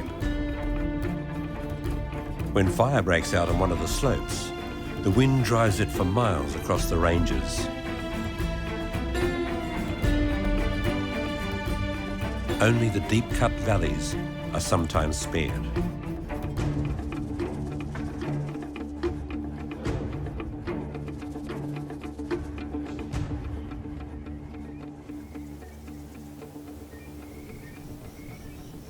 As the midday sun beats down, the low-lying areas of the park seem lifeless in the blazing heat. But the grass provides habitat for many insects.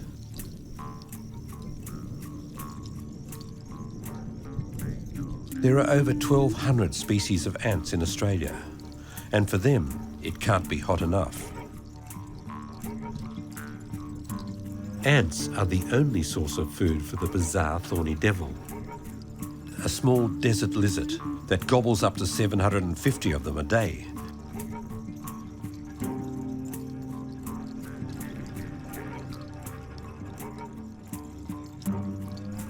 The echidna, an egg-laying mammal, also enjoys the feast of ants.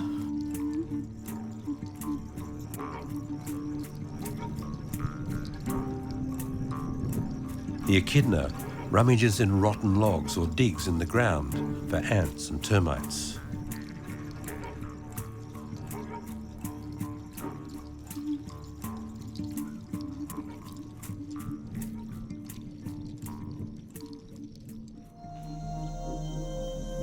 Nature perfected solar power millions of years ago.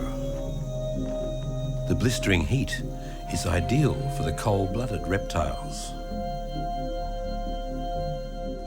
Since they depend on warmth to drive their metabolism and movement, the hot red centre is truly the land of the lizard.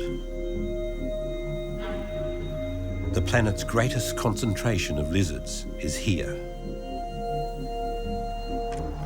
With lack of water a constant issue, most obtain all the moisture they need from their prey.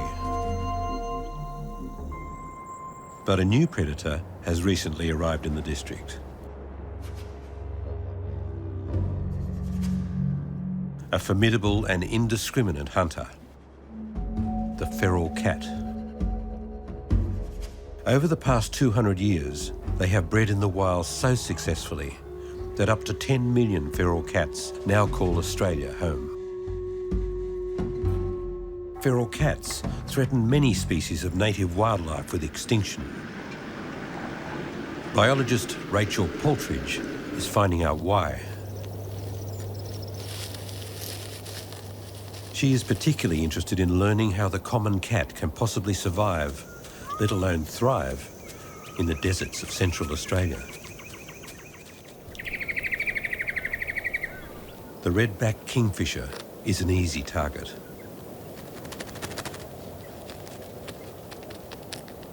Under threat, it flees, leaving eggs and young unprotected.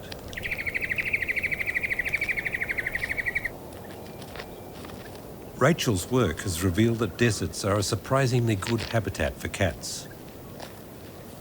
While cats' rivals, the fox and the dingo, must travel for water during dry times, cats stay and live off the reptiles. Stop here, stop. Over there.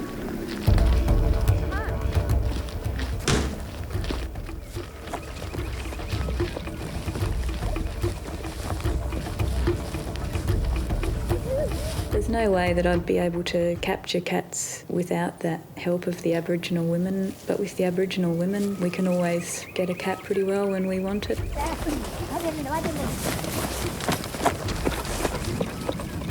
Cats are not adapted to long distance running. They actually tire out quite quickly. This is how Aboriginal people are able to capture cats, initially following their tracks, then flushing the cat out.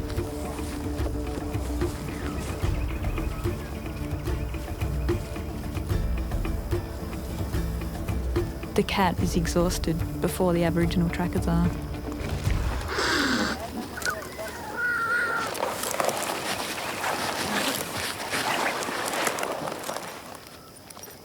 Once we've caught a cat, we put the radio collar on it. Let him go. Let him go. I'll leave it here.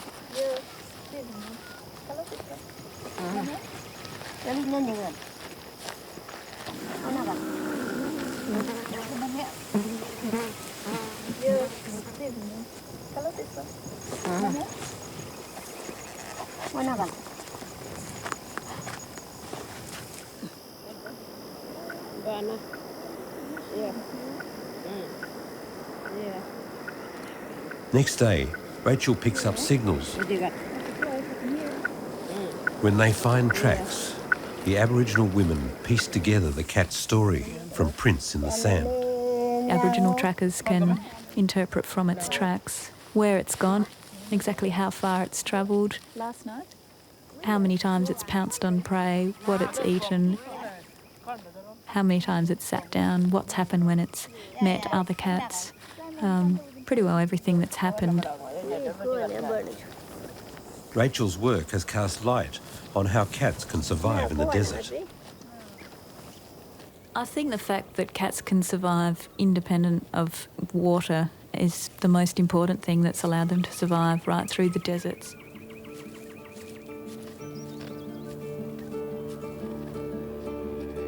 While the cat has adapted well to this harsh environment, desert bird populations fluctuate enormously depending on the abundance of the season. Wild budgerigars start breeding in huge flocks as soon as there is water and grass seed about. They sweep across the plains in their hundreds of thousands in one of Australia's most spectacular wildlife displays.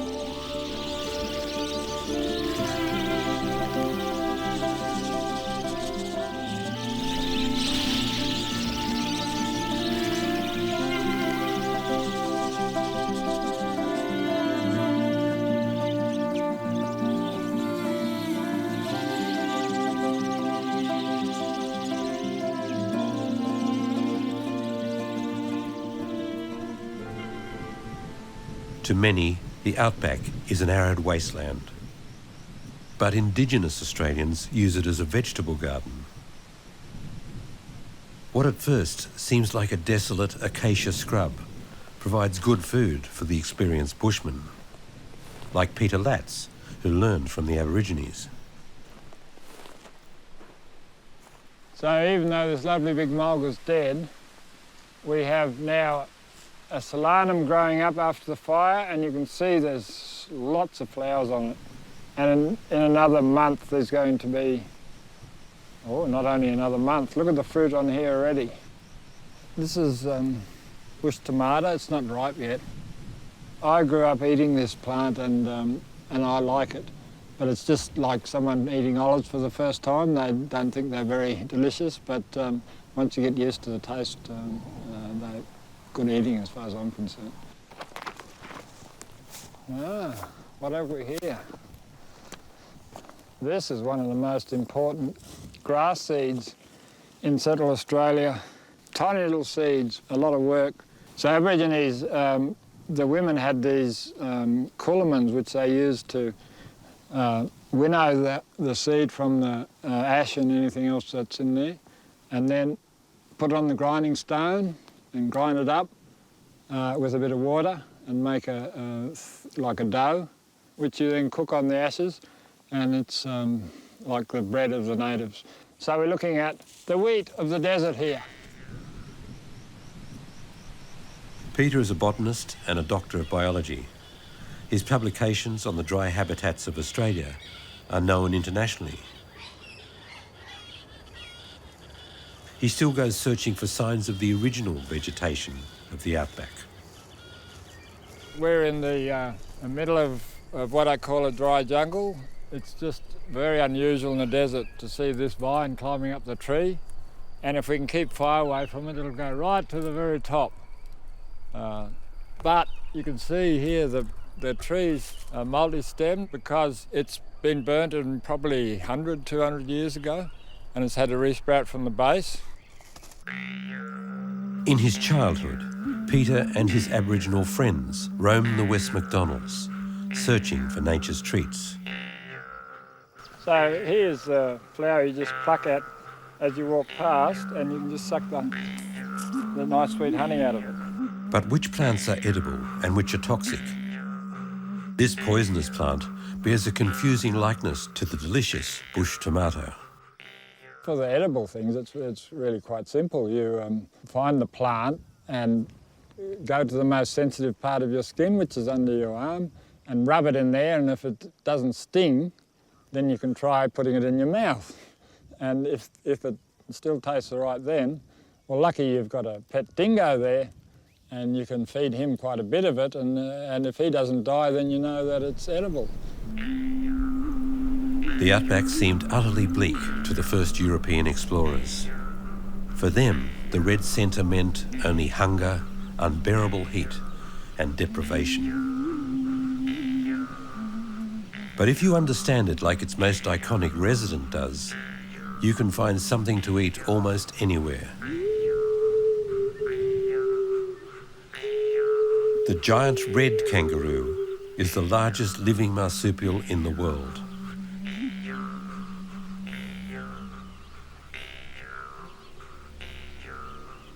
A red kangaroo mother with her offspring.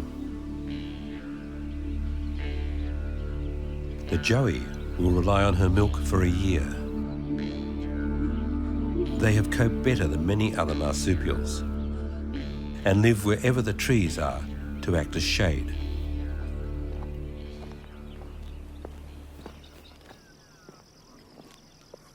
What we have here is the most important plant to the Aborigines, even nowadays. It's used for chewing tobacco. This is a plant that comes up after fire. It's most prolific after fire, and Aborigines probably burnt a lot of country just to produce this plant. They didn't smoke it because it doesn't smoke when it's dried, it just keeps going out. So they got a special ash from different plants and mixed it with the ash and then chewed it, just like chewing tobacco. And what the ash does is actually allow the nicotine to get into your bloodstream easily. You know, the hippies et al., they would like to think it's a psychedelic drug, but actually it's no different to what I'm smoking now.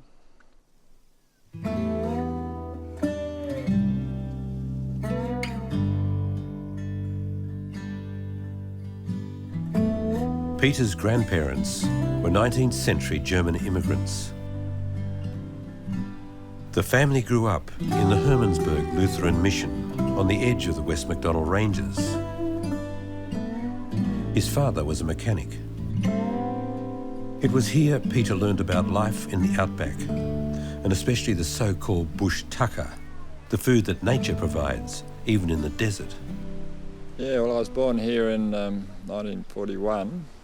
Actually born in Alice Springs, but spent my first 12 years of my life here. For a young boy, it was a fantastic life, because every Saturday we used to, I only had Aboriginal mates at my age, and we would go out every Saturday fishing down in the Fink or eating bush tuckers and lighting up the spinifex, and sometimes 3 of us on a donkey with no saddle or bridle, just wandering through the bush. Hermannsburg is still inhabited, with the old village around the church preserved as a museum.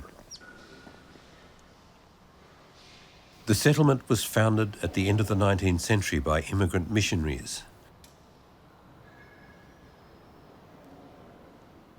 Young pastor Carl Strelo was one of the few with the necessary stamina to endure this harsh life. There was 2 church services every Sunday, one in English and one in Aranda. And then Sunday school for us. That's my father, photo of my father, with my great uncle and the boring machine when they were boring to get water. And the machine is still there over in the distance.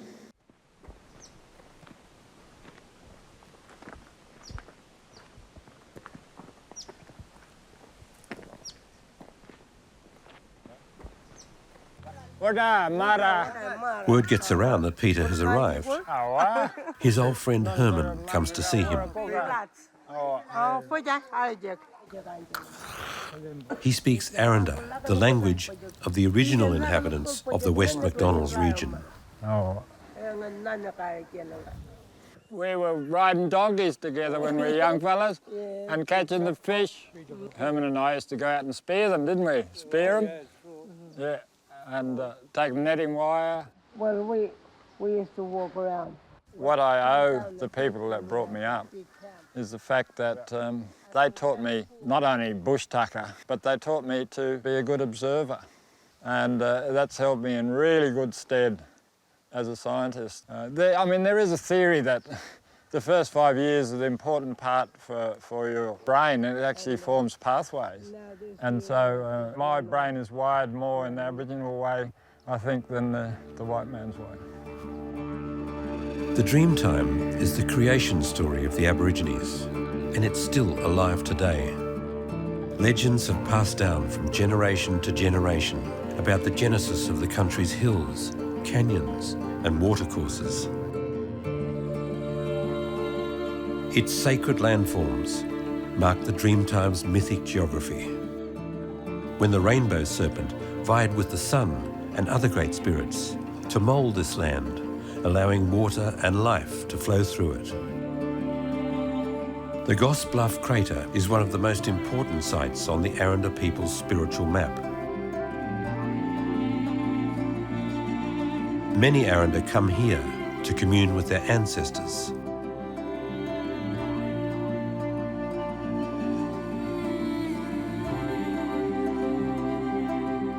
Although the land is barren, it's always been the friend of the Aranda. It provides their food, and even in the toughest times, it's never let them down.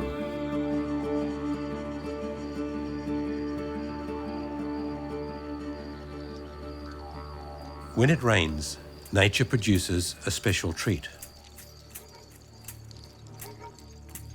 Buried treasure. But these are not pearls, they're ants. Honeypot ants.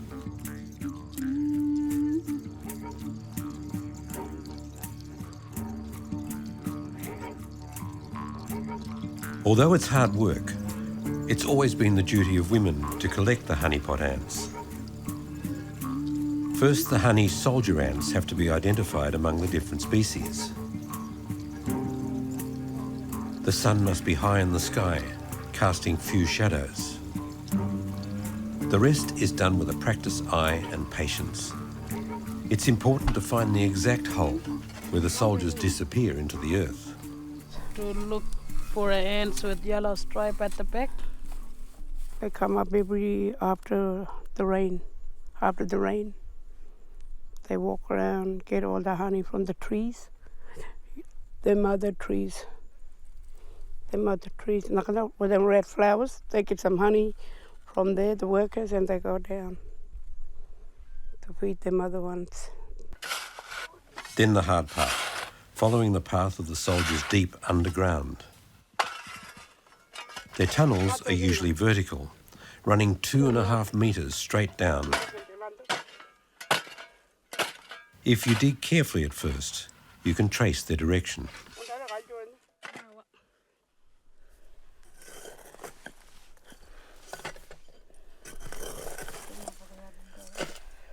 No honey ant starves, even during the harshest drought, because this particular species creates living food depots. A particular caste of honey ant is force-fed by soldiers when food is abundant. Their expandable abdomens swell with the sweet nectar until they can't move. When times are hard, they simply regurgitate the stored nectar to feed the rest of the colony.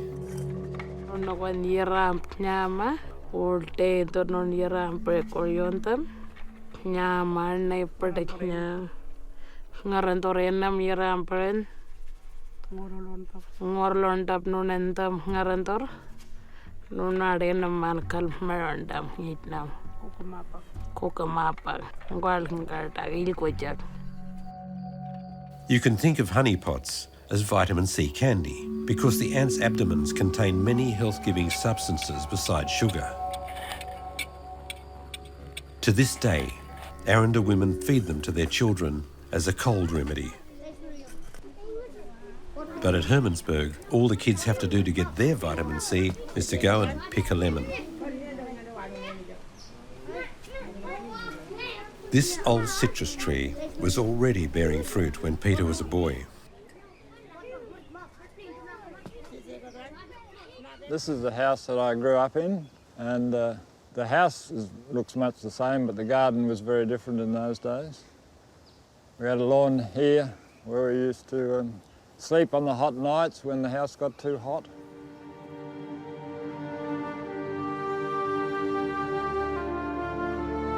The 200-kilometre long West MacDonnell Ranges are only a remnant of a huge mountain range that once towered above the Red Centre, as high as the Himalayas. Wind, water, ice and heat have eroded the sandstone for hundreds of millions of years, creating the different habitats we see today.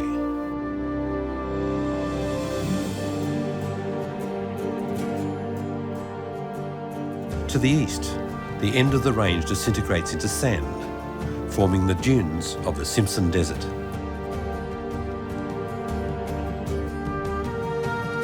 The arid outback never felt the tread of horses until they arrived with the cattle farmers and their stockmen.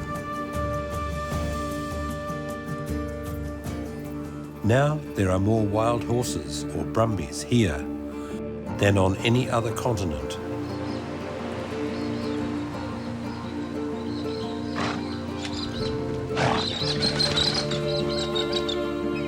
Australia was also a major breeding centre for war horses during the British Empire. When machines took over, the horses were set free to join the wild herds of brumbies that roam the West MacDonnell region to this day. Horses need to drink every 24 hours.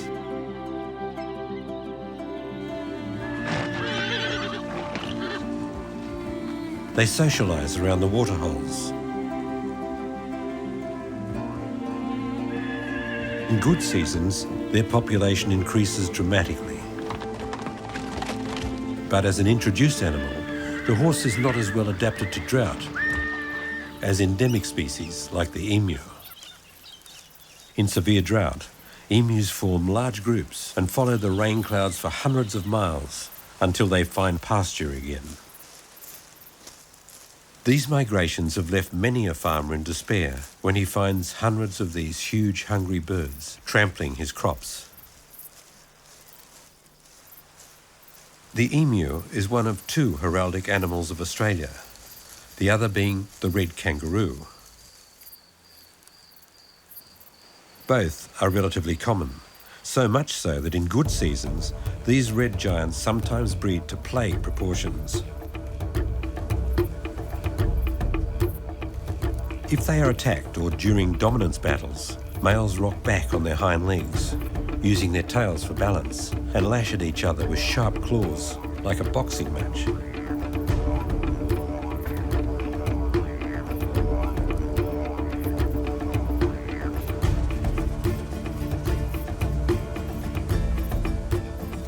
When equally matched opponents face off, the struggle can end up a bloody one.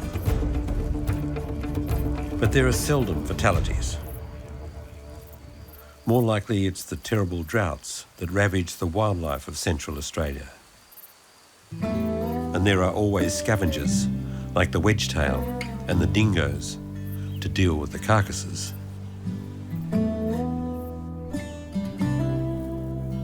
In times of drought, the brumbies are the least adaptable.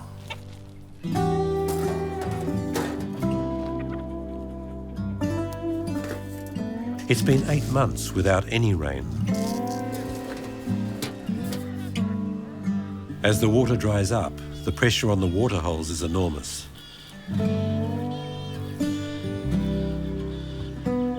Not only horses, but cattle, camels, donkeys, goats and rabbits have to share the resources with the native animals. Food around the waterholes soon runs out, and the horses have to travel further each day to eat.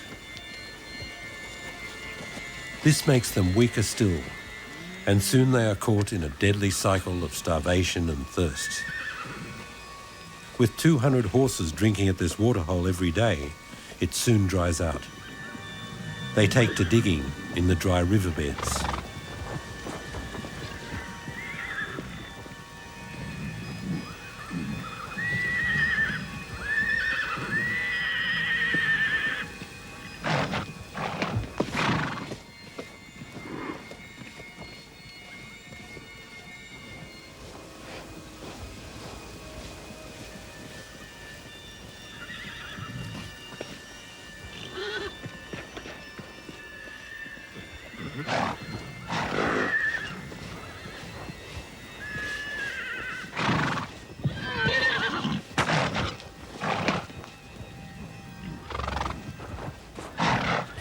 Stallions fight with each other for a mouthful of wet sand.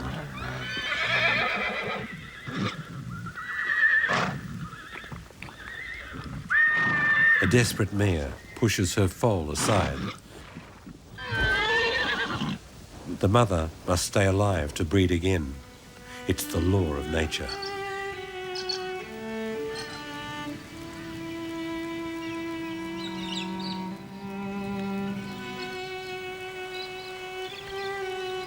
The predators await their opportunity. Perhaps the cruelest irony of all is that within a few hours of the foal's death, it starts raining.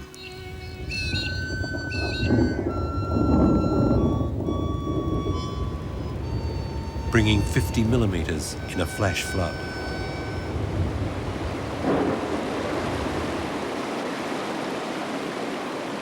The casualties of a lost struggle are washed away.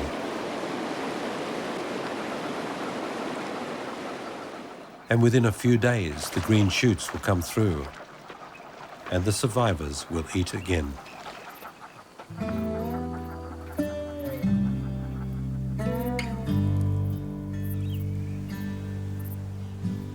Peter lives where he feels most at home, in nature, at the foot of the West MacDonnell Ranges.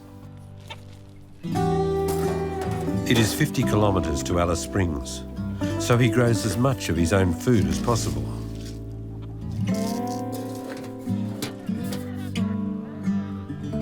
His plot is mostly natural, and he makes sure that no introduced plants grow on it. It's shaded by giant eucalyptus, a very special tree for the original Australians. This is called a ghost gum for obvious reasons. In the dream time, there was these Aboriginal ladies, young ladies who passed through here, and they were very proud of their bodies, and they used to dance, showing off their beautiful bodies. And this is one of them that is still here, dancing, showing me her beautiful bodies. Was over there's old husband, grumpy old man saying, "Stop being such a show-off."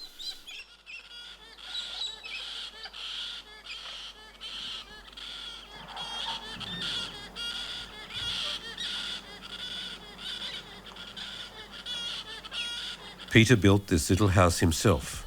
It has electricity and running water, unusual out here. This is the remains of a billion-year-old stromatoliths. They were the first organisms to create reefs on the planet and created the oxygen that we breathe. This is part of a jawbone from Alcuda of a wombat-like animal bigger than a sheep that was very common here 8 million years ago. Peter lives alone. His 3 children visit him when they can, with his grandchildren. He devotes himself to his passion, the natural history of the West MacDonnells.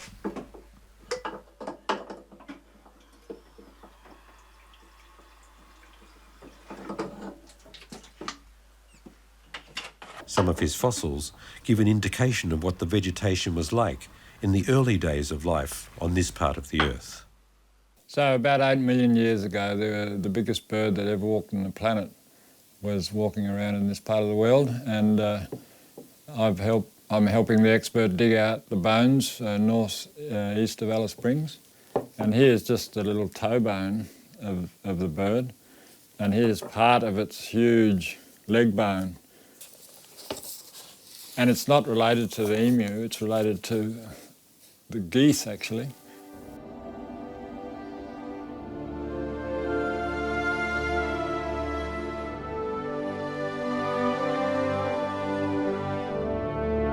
Australia has not always looked like this. The valleys of the West MacDonnells were once lush and green. Mighty trees grew here, whose leaves were eaten by that prehistoric species of giant goose.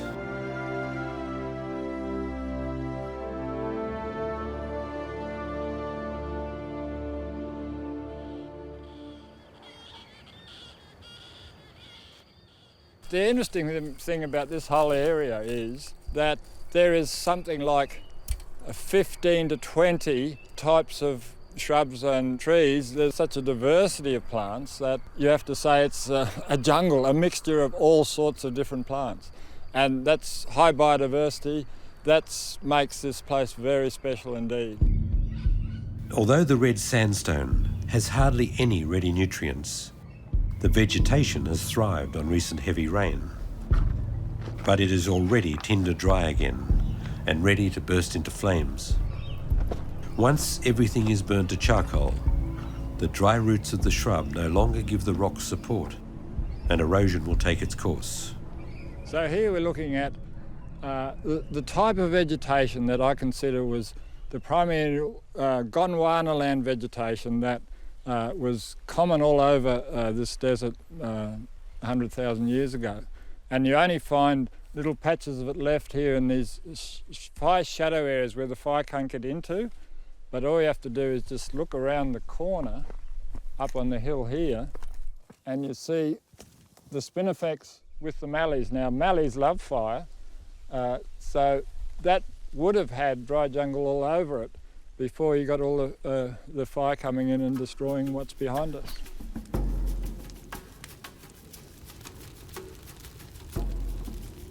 Spinifex is so flammable that it even burns soaking wet. This shaggy grass, which is almost indigestible for animals, colonises any area that fire has ravaged. It's so prolific that it eliminates all its competition.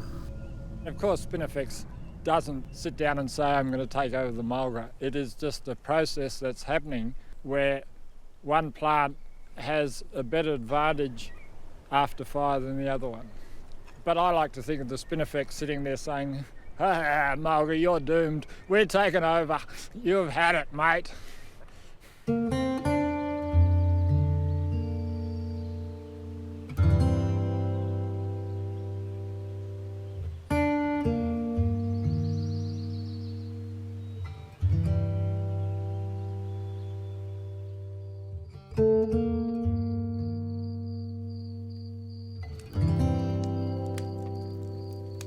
In winter, the nighttime temperature in the desert drops below zero. In this season, it's safe to light a small campfire.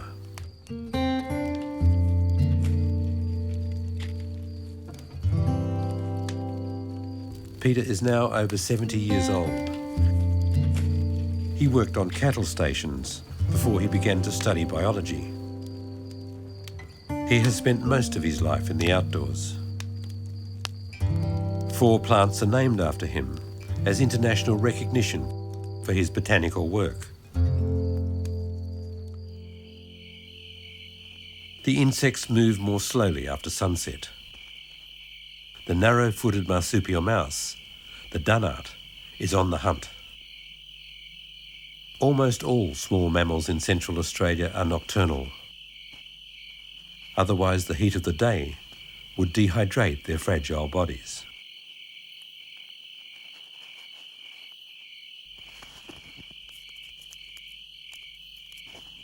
Once it has devoured a rich treat like this grasshopper, it stores fat reserves in its tail against times of drought.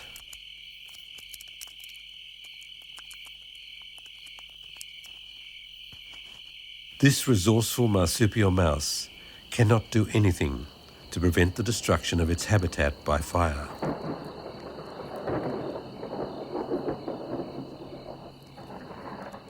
The bush ignites quickly in the outback, mostly from so-called dry storms, when lightning strikes but no rain falls.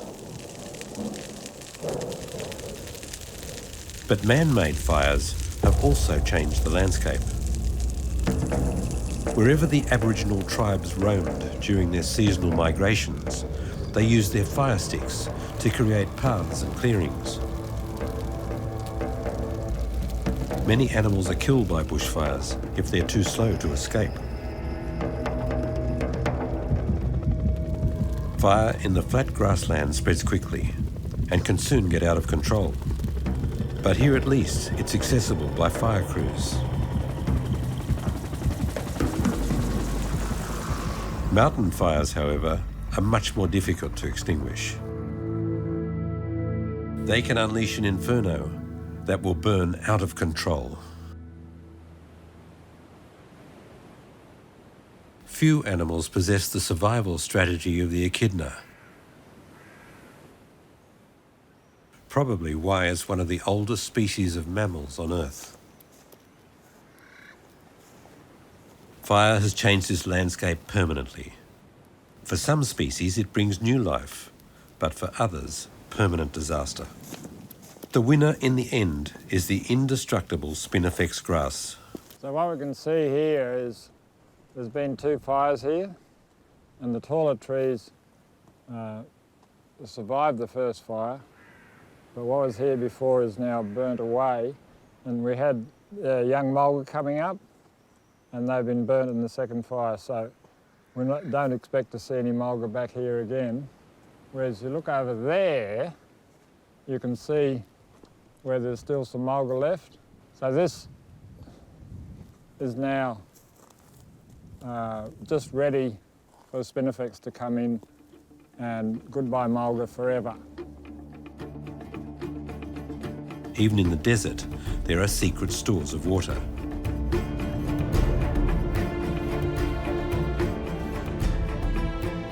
Apparently parched rivers can still retain moisture in deep layers of sediment, even after years of brutal drought.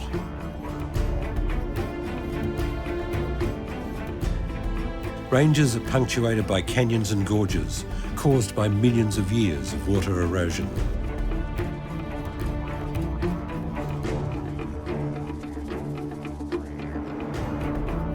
The Finke River The most well known in this region is one of the oldest river systems on Earth. 400 million years ago, it carved out the Glen Helen Gorge in the West MacDonnells.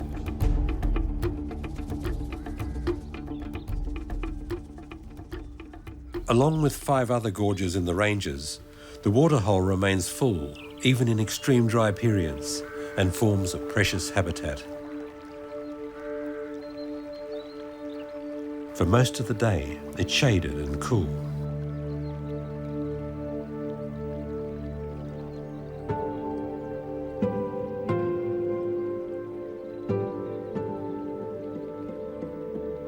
The gorges of the West MacDonnell Ranges provide an important ecological niche.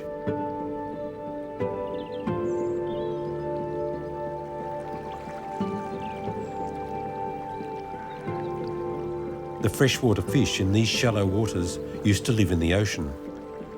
Until millions of years ago, they were enclosed by the land. In the dry season, the fish struggle against the declining oxygen content in the water. Predators then find them easy pickings. Much about this unique place still awaits discovery.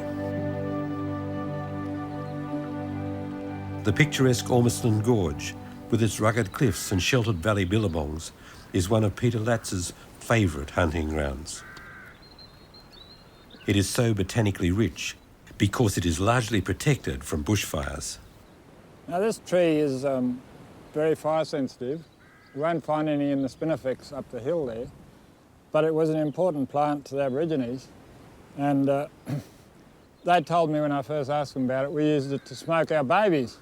And I thought, smoked babies, they must be delicious. No, I got it wrong.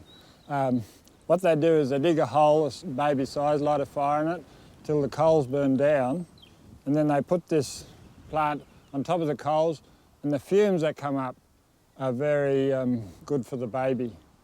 Even an adult can be treated this way, and they say after you lie there for half an hour, you can get up and hunt a kangaroo.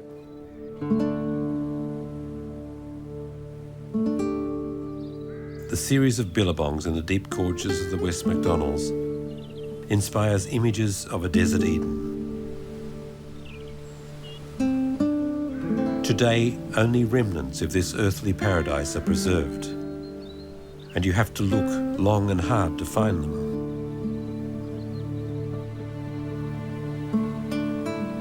Millennia of fire and heat have transformed this into a dramatically austere landscape.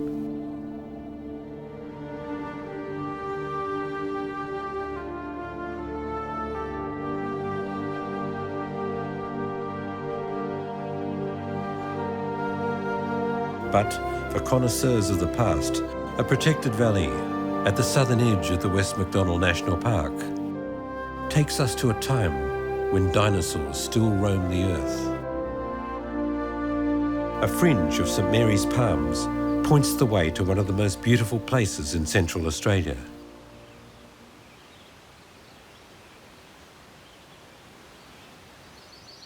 In the heat of summer, the life-giving water for these ancient evergreen trees comes from natural reservoirs in the porous, weathered rock.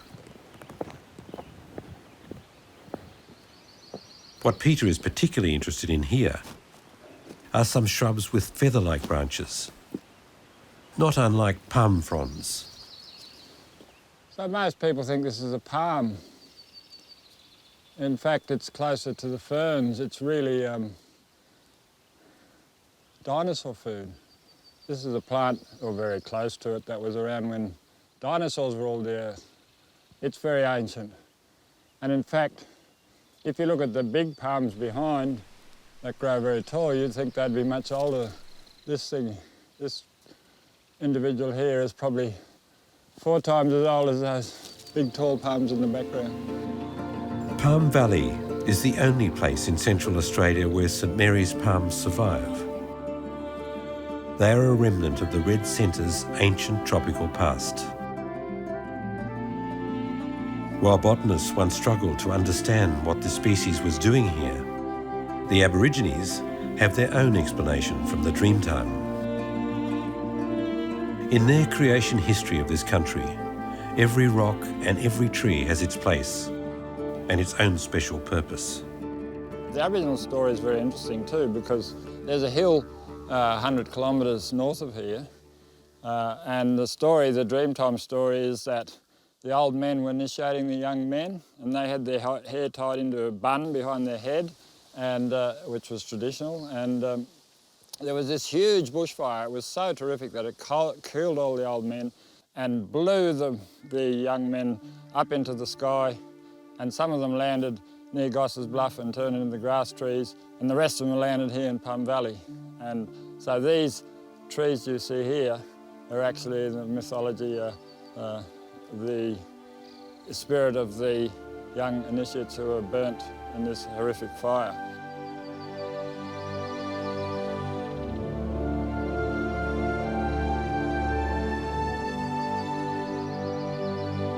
Peter searches for rare plants that once dominated the continent. Due to Peter's discoveries, we are now more aware of the prehistory of the Outback.